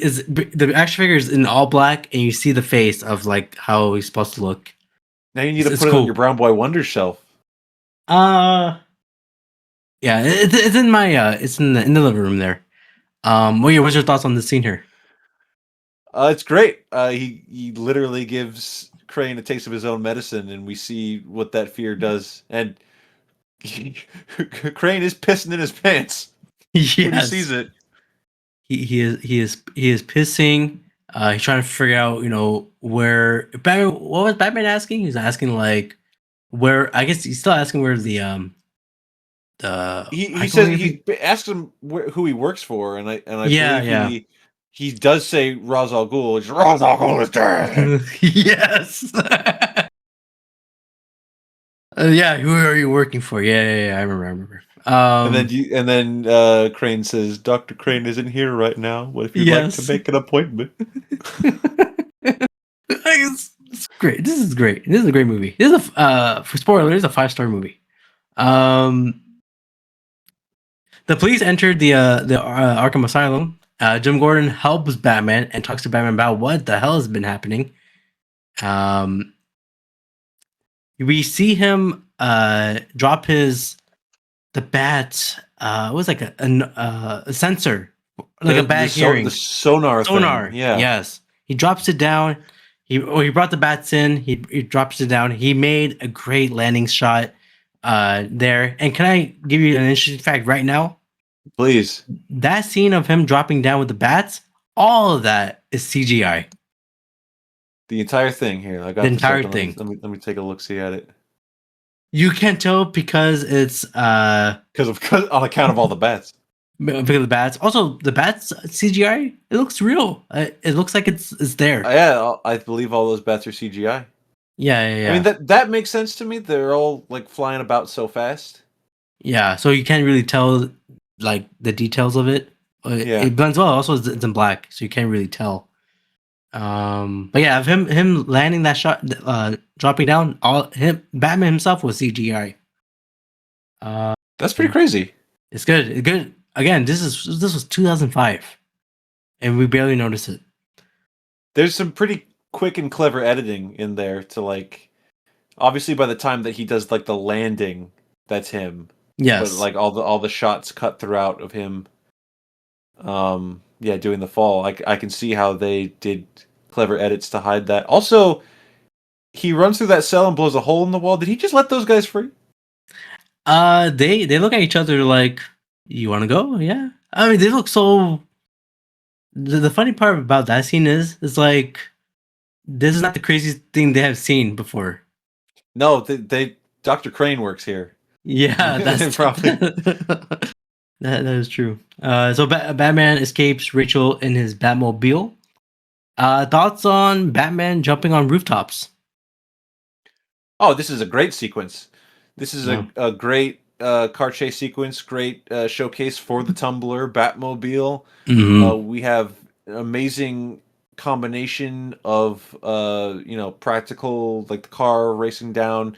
Miniatures used. There's lots of miniatures used of the Tumbler jumping off rooftops. I love miniatures. Of course, I'm sure there's some CG in there somewhere. Yeah.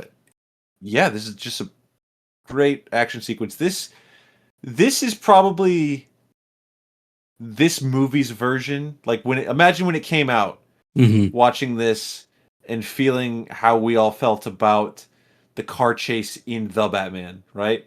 Yes, that's yes. a highlight of that movie. Yes. And I feel like I don't know, this movie is just so ingrained in my brain that I don't think about this sequence like that anymore. Mm-hmm.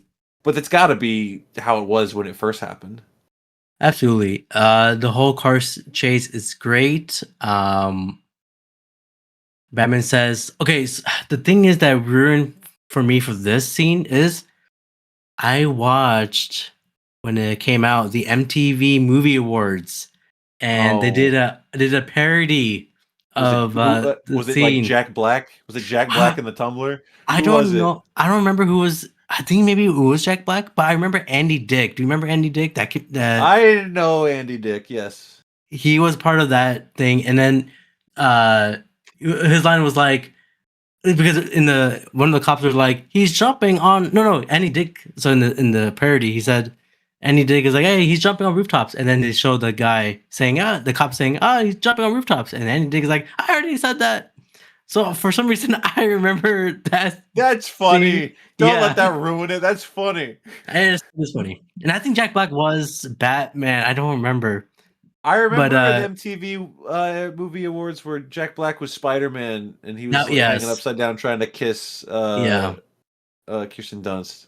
Yeah. They again, MTV's dead, right? I think it's been dead. That's gone. That's gone. Kids don't know doesn't know MTV, man. Rachel was about to pass out, about to die, and Bruce says, "Rachel!" Great scene. After administering the antidote to Rachel in his cave, he gives 2 vials of it for Gordon, and 1 for the detective to do it to himself. And the detective, and then the other one is for the city's population into the water. Yeah. Should Rachel trust this masked man? Batman? I mean, she doesn't know he's Batman. Oh no, she does. After just saving her this way, I think that earns the trust. Sure. Later in his birthday party held at his mansion, Alfred gets a little pissy when he saw him on TV. Is it okay for Alfred to feel this way for Bruce here? Yes. This is basically Alfred's house now. Like, Bruce was gone. he's squatting in Alfred's house. He's the Rolls Royce is Alfred's. Yeah. Everything. He's like, you're gonna get me sent to jail. Alfred does say you have to make a name for yourself, and Bruce is like, man, I don't care about my name. And then Alfred said, it's not about your name, sir. It's your father's name. Don't destroy it. Again, he still cares about Bruce Wayne here. Then he kind of goes out and destroys it a little bit, but that's okay. Yeah. Well, let's get down to the nitty gritty. Oh, Bruce, during the party, Bruce told Fox, he's like, can you make up more of the antidote? Because something bad is about to happen. And Fox is like, I'm right on it. Even though I'm fired, I'll still get into the building. I know we're fast approaching your favorite moment of the entire film. This is the reason why I want to, after some talks with myself and our fellow members, like, I think Batman Begins should be a rewatch. It's just a shame no one else is here for it. It's okay, because all of us are going to say it all together while we're listening. I'm gonna let you say it. Okay. Bruce, much to his surprise and shock, is confronted by Ducard and then the group of ninja of the League of Shadows. And the lady who introduced him, she said, Can I pronounce this right? Is it Mr. Raz Al Ghul? And of course, it is Ducard. Ducard is Ra's al Ghul. Mr. Raz Al Ghul. And if you notice, I've been watching this lady the entire scene. The fake Ra's al Ghul, whoever that was, he and her walked together in the same path. I don't know where they went. Is she okay? Did they walk away? I always remembered that they both walk away together. Ducard starts talking to Bruce, and the fake Ra's al Ghul just walks away, and then the lady's just like, "Oh, this is awkward. I should leave." I don't remember them walking away together. If you look at it again, they walk together at the same time.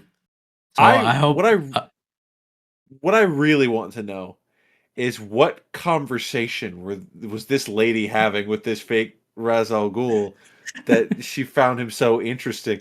But okay, that's what I'm thinking of. Bruce says, "You're not Ra's al Ghul," and she's standing there like, "What? What?" Like, oh yeah, I watched him die. He says, "I watched him die," and she's just looking at him. She's like, "Oh, okay." my. This is great. I like to hear this. Well, so either she's very confused, or they do walk off together. I just watched it. That's crazy. She's part of the League of Shadows. She's part of the League of Shadows. That's the only explanation. She's Miss Shadow.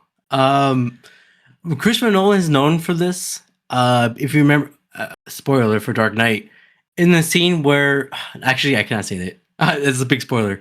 But in Dunkirk, do you remember in the scene where all the army guys or whoever those guys, the British guys were, they all duck for cover. There's this one guy who's looking up in the sky for no reason with a goofy face. Right. Yeah. So in Dark Knight, there's something similar as well. So Christopher Nolan, I don't know, he doesn't deal with extras, but he needs to focus on them. You don't think the Dunkirk one was on purpose? There's like everybody reacts different. There's always one idiot in the crowd, right? So I guess he just didn't get down in time. He was too shocked by what he was about to witness. I'll show you the Dark Knight one after this recording. Okay. Well, that being said, I think the Dark Knight Rises has some really sloppy extra work at the end too. Sure. Yeah, Christopher Nolan, what are you doing? You gotta look at your extras. Yeah. Too busy making Jack Quaid play the bongos. Yeah, were you shocked about this reveal of Henry Ducard as Ra's al Ghul for the first time watching? No. Oh, because I think the toy that I bought said that he was Ra's al Ghul. You ruined it. He did. So this is our first introduction of the real Ra's al Ghul. Does he look like the cartoon or the comic version? But he just has a mustache and the goatee. He looks like an appropriate next step for this movie. So they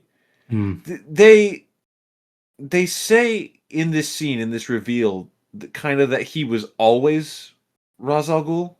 Yeah. Like the other one, because he says it's like it's all part of the theatricality. Like the other guy was a fake. This guy's a fake. I'm the real one.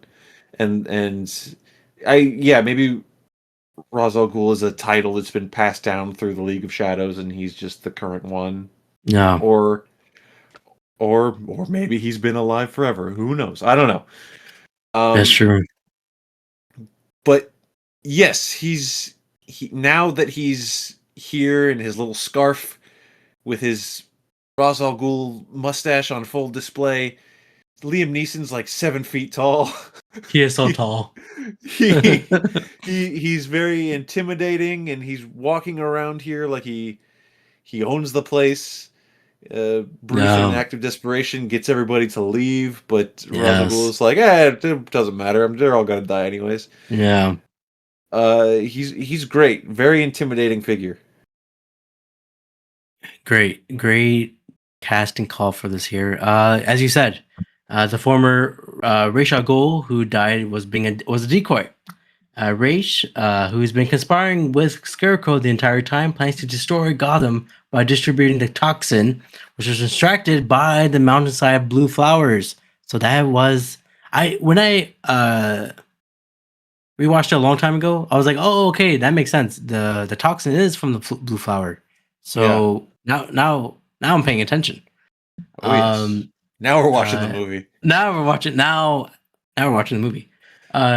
He was undetected via Gotham's water supply, and then vaporized it with a microwave emitter stolen from Wayne Enterprise. So they're the ones who sold it. Bruce, tricking his guests into leaving, fights briefly with Ra's while the League of Shadows set fire to Wayne Manor.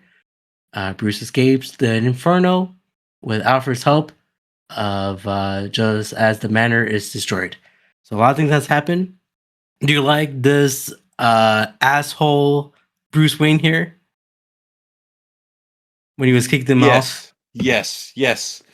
I love how flawlessly and immediately he slips into this like drunken persona. All you fakes, all you phonies. Yeah. He makes them all leave.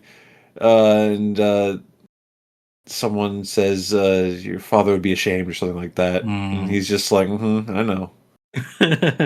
he was like, please go. Stop smiling. It's not a joke. Please get out. I love that part. Stop smiling. It's not a joke. Just go. Yeah, just get the hell out of here. He saved all their lives, and they all think he's an asshole. Yes. Ra's al Ghul was explaining about why he wants to restore Gotham. He's kind of sounding like Thanos. He wants to restore the balance. Oh, yes. Did Thanos copy Ra's al Ghul? We'll see. 2005, 2018. Yeah, probably so. Yeah. When Bruce loses hope in this elevator here, Alfred reminds Bruce, why do we fall? So we can learn to pick ourselves up again. Again, an emotional scene here with these two guys. All right. Bruce it's time for him to suit up as Batman. He arrives at the Narrows section of Gotham to aid the police who are engaged in battle with the psychotic criminals set free from Arkham Asylum by the League. The Narrows is different from Gotham, and it looks so dangerous. Yeah, it's kind of this it's ghetto, I guess. Is that the word? I mean, I guess technically it's just this like low income area that Gotham right now is an absolute cesspool. Mm-hmm. And Bruce has to put in all the work that we see throughout this whole series to fix that. And it's just there's too much crime. There's so much crime. A lot of crime. I also forgot to mention Zaz is part of this movie as well. You see him in the courtroom. Mr. Zaz Al Ghul. No. She would be confused. He's like, "This is too many words here." But yeah, you see Zaz. I didn't see any cuts on him. He had some scars like on his neck, I think. Okay. Nothing on his head, face, or whatever. And he's not the Zaz that I tend to quote the Arkham games a lot because I think that those games have a lot of really stellar interpretations of characters. And I think Zaz is one of those characters. I think it's one of the more iconic versions we've ever seen. Yeah. And this one is just said to be like a mob hitman who clearly like carves the things into his like chest or whatever. He's there. It's a name from the comic books. It's fine. It's whatever. It's fine. It's not super, but it's there. Right. Oh, I want to go back. I forgot to mention. So when Ra's al Ghul when the League was setting the house on fire, Ra's al Ghul said, "You left me for dead." Didn't that? Remember, Bruce gave it to that villager guy. Didn't he tell him like I saved him? Or the villager didn't say anything? He left you to fucking die. That's what he said. Dude, you gotta go back to that villager, explain what happened, so this whole thing won't happen. Batman's gonna beat the shit out of that old man. No, didn't the old man said like I tell him he saved you? I don't think he did. Full of shit. He's full of shit. I don't think he did. This guy's a fucking asshole. Oh, again, this is why we watched this. After saving Rachel. Oh yeah, he helped her. He brought her up.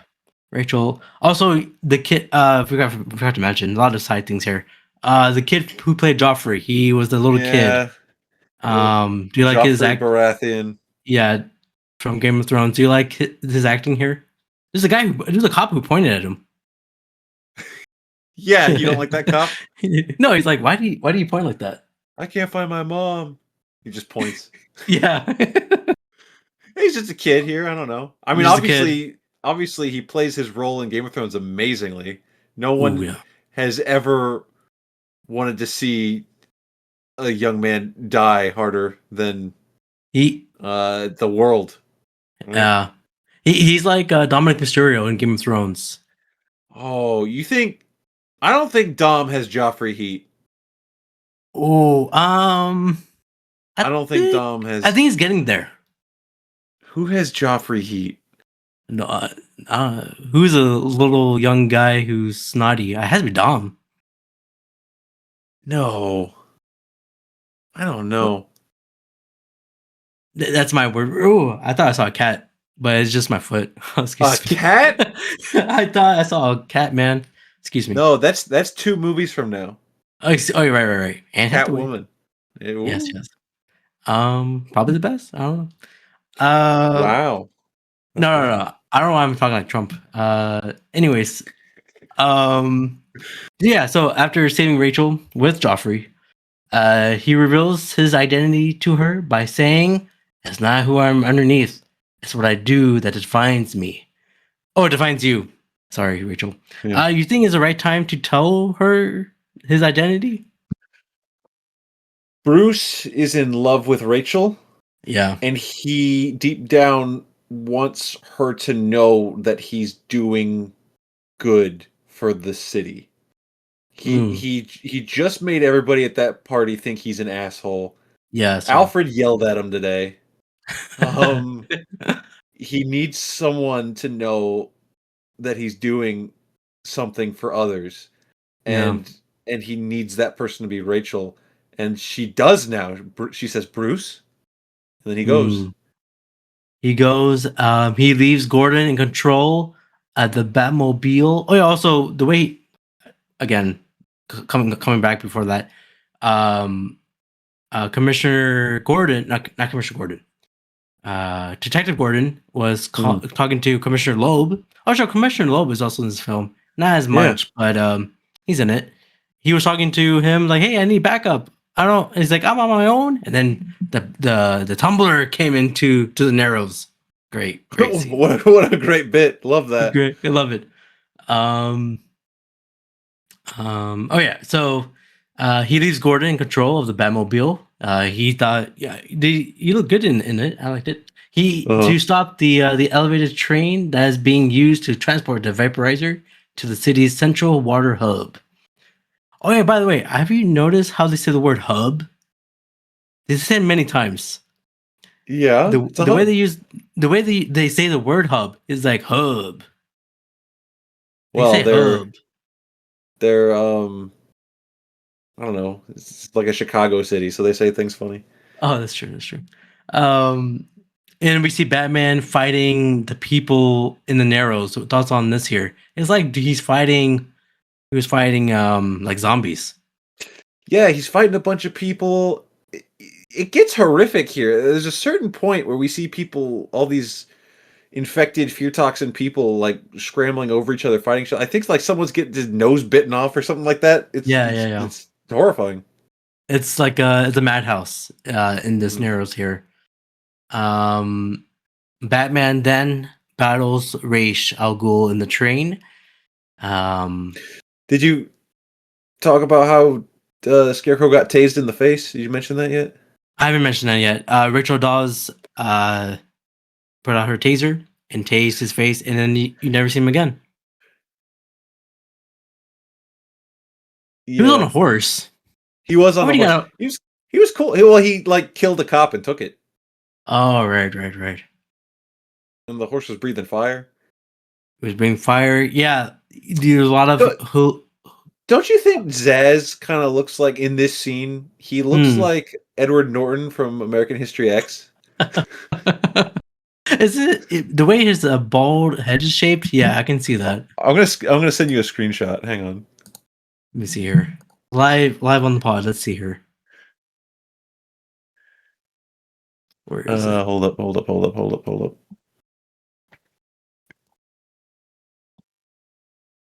Dude, come on, that's him. Sending it. That's Edward Norton. That's especially with the goatee. That's not helping it. Yeah, it does look like him. Was he like a? I don't remember that movie as much. He was like a neo-Nazi. Yeah, right. Yeah, maybe you have to watch that. Didn't he win an award for that? Edward Norton? I don't know. I don't remember if he won something for that. But yeah, so that was happening.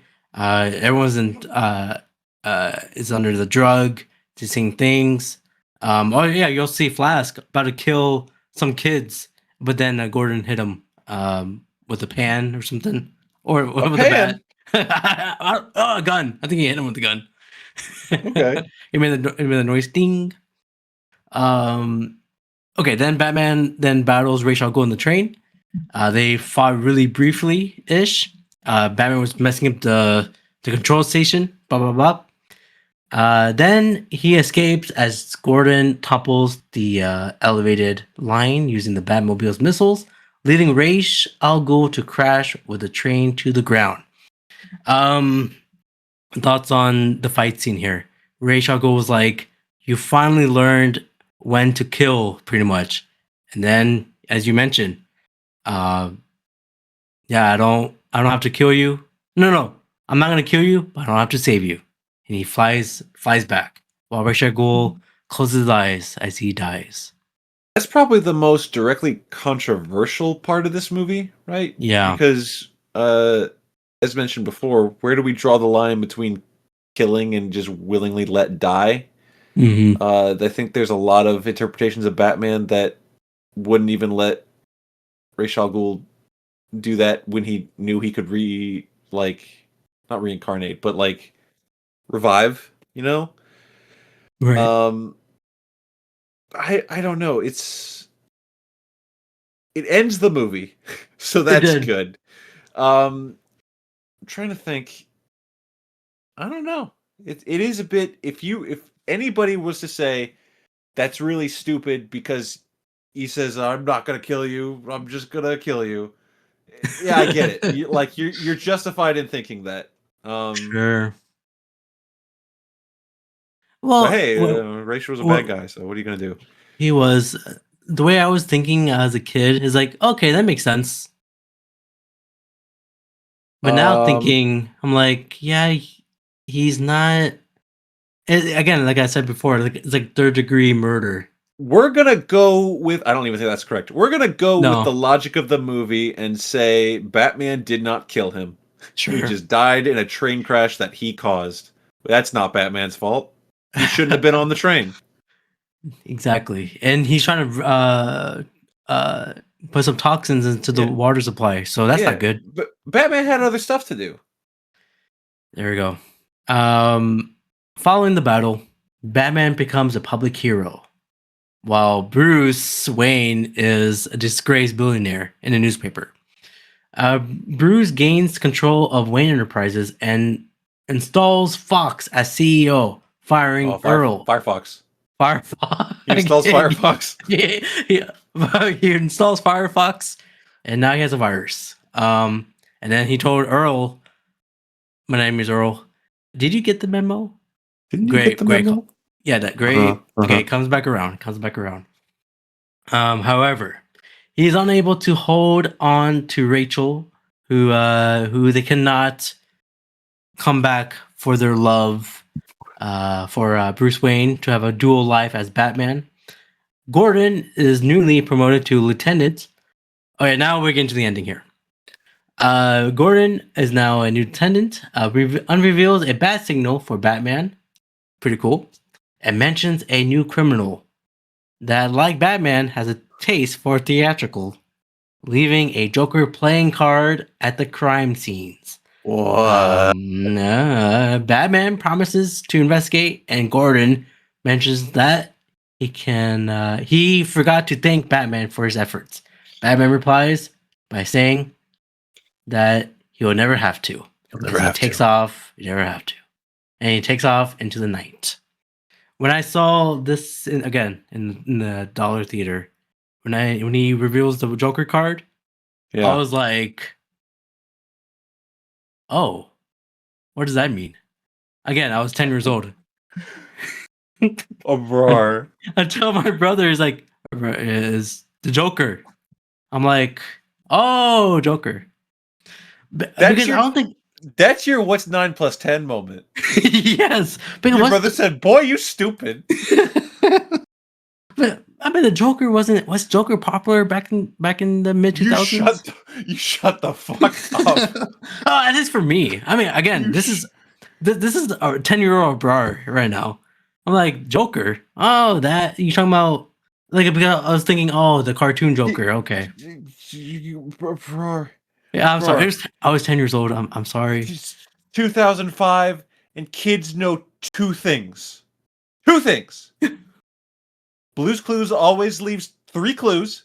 Yeah, he does. And Batman fights the Joker. Yes. That's all kids know. Again, I think I was into Spider-Man that time, right? But until I saw this movie. My Lord. Well, the movies, yeah, you would have watched.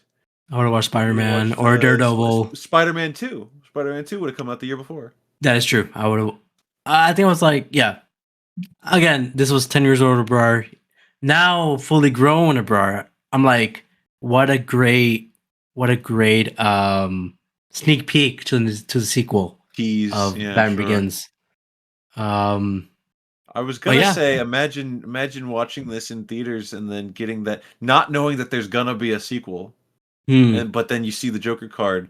Little did I know that you were like, "What's that mean?" This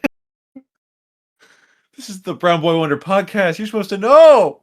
Well, not back then. But do you think if it was filmed today, do you think this scene of revealing the Joker card and him flying off in the night, you think that should be an after credit? No, I think we need to normalize not doing after credits all the time. But like in today's sense, would that be an after credit? Would it be? Yeah, would that be an after credit? No, because this is still a Christopher Nolan movie. Oh, I like that. That's good. That's good. Well, that was that was Batman Begins. Skyler, do you give this a thumbs up or a thumbs down? I give it a batarang up.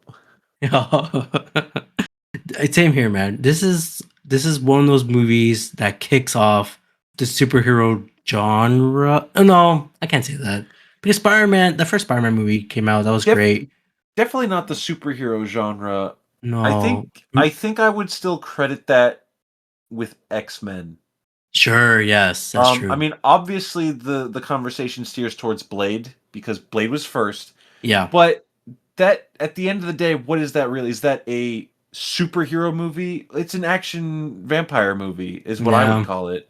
Even though he is a superhero. I think X-Men is what kicked off. It did. Well, I guess what we would call like the new age of superhero movies, because obviously, you know, Superman in the 70s, Batman 89. Of course, there's those things. Yeah, but into our new era, I think X-Men started that. A new millennium era of superheroes is starting off, and this is one of those great ones up there. Great movie. Did you rated it 5 out of 5? I'm assuming you did. Oh, or did you not? Hey, don't make this awkward. Oh, I no. believe without looking, I believe on my Letterboxd, this is a 4 out of 5. I think. Wow, this was not a perfect Batman movie. No, I don't think it is a perfect Batman movie. But I think it's a great Batman movie. Okay. Well, I think it's one. Again, nostalgia kills everything. When you watch it first time as a kid, everything is great. So, well, except for you, who didn't know who the Joker was.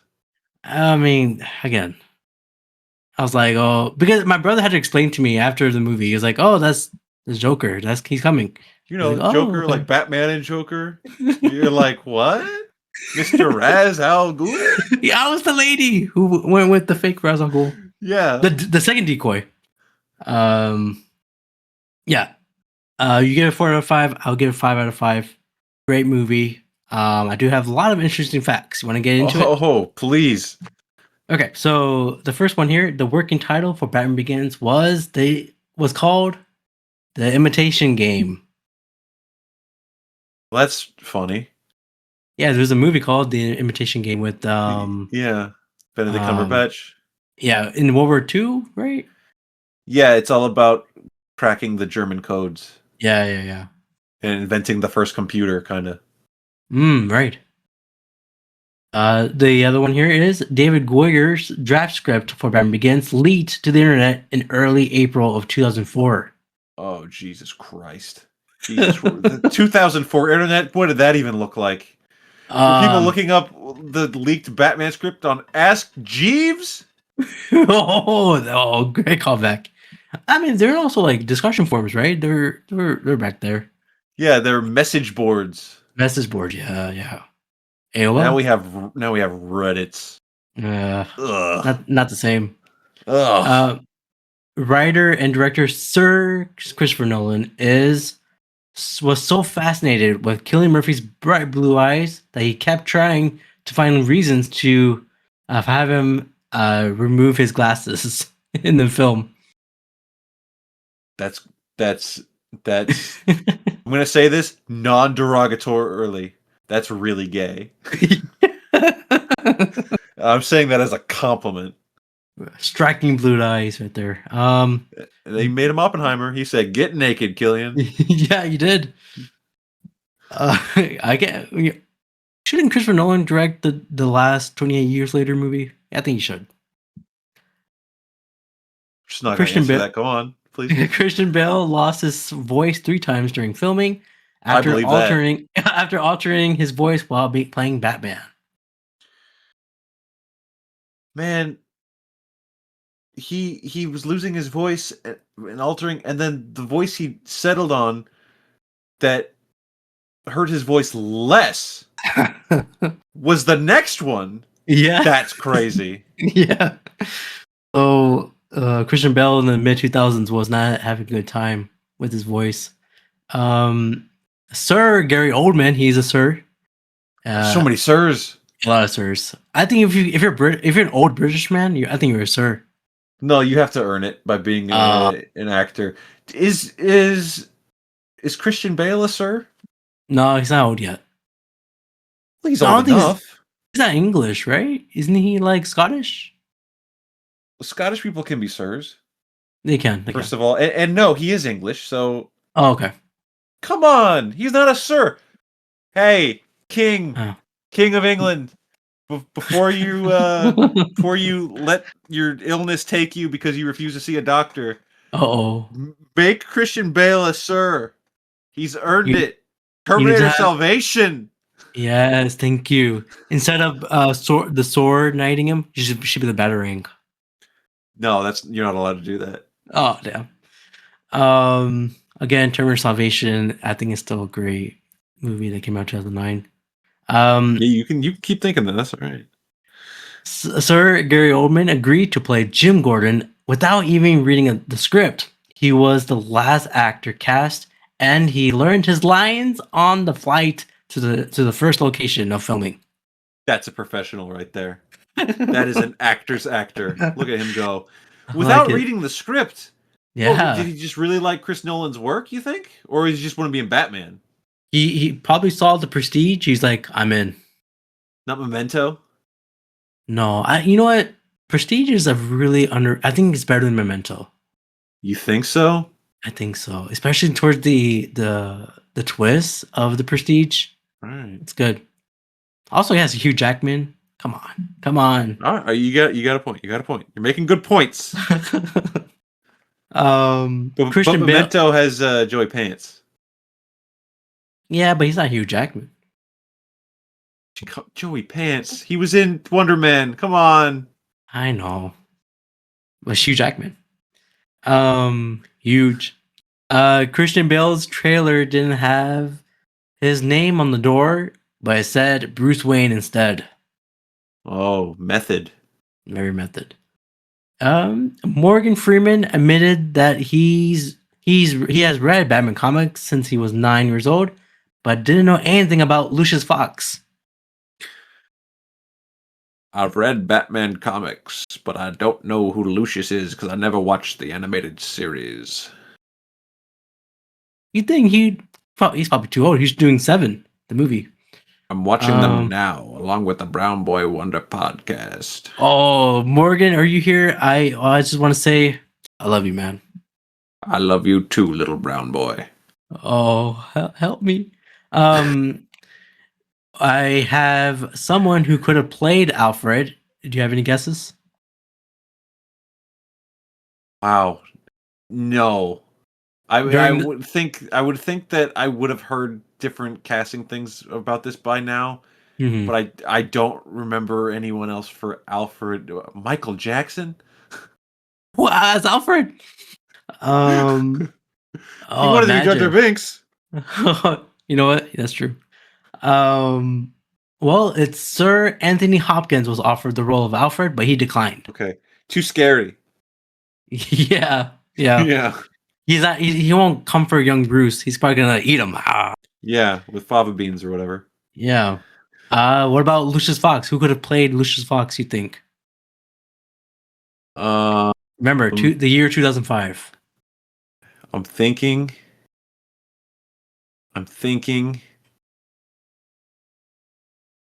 Jack Nicholson. Close. No, not close at all. Who? Lawrence Fishburne was considered for the role of Lucius Fox. I think he'd be good? I don't think he would be old enough at that point, would he? I mean, if we can have a wig. I mean, I guess he could. Lawrence Fishburne could be a good Lucius Fox. Yeah, I see him with those glasses. Yeah, those little glasses, and he's got that shirt that's just a little too tight for him, and he's kind of looking at you from over the top of the glasses, like, what did you say? Yeah. I like Larry Fishburne. Yeah, get him in there. Yeah, I think it'd be good, but I think again, Morgan Freeman. What a great cast. Oh, perfect. Which is funny because I don't want to say he's playing himself, but he's playing a very typical Morgan Freeman role. Right. But it fits it perfectly. So I'm not complaining. I mean, especially like comic wise or the anime series, it looks like him. Didn't you get the memo? Yeah, I don't think Lawrence Fishburne will deliver that line then. What about Samuel Jackson? Remember when he yelled at that reporter, "I'm not Lawrence Fishburne"? Yes. Yeah, I remember. Right. Okay, go on. What about Rachel Dawes? I have two actresses. I can't even think who's in 2005. Sarah Michelle Gellar. I don't know who. Yes. What? No fucking way. Sarah Michelle Gellar played Rachel Dawes. I don't know how you guessed that. No, completely pulled that out of thin air. I don't know what movie she was doing in the mid-2000s. Well, she had done Scooby-Doo by that point, but she was also Buffy. So, but wasn't Buffy 90s? Yeah, but the 90s are before the 2000s, so I think. You think they need to do it at the same time? I think she can do it at the same time. What about the other actress? There's no way I'm going to be able to guess another one. You could. Year 2005.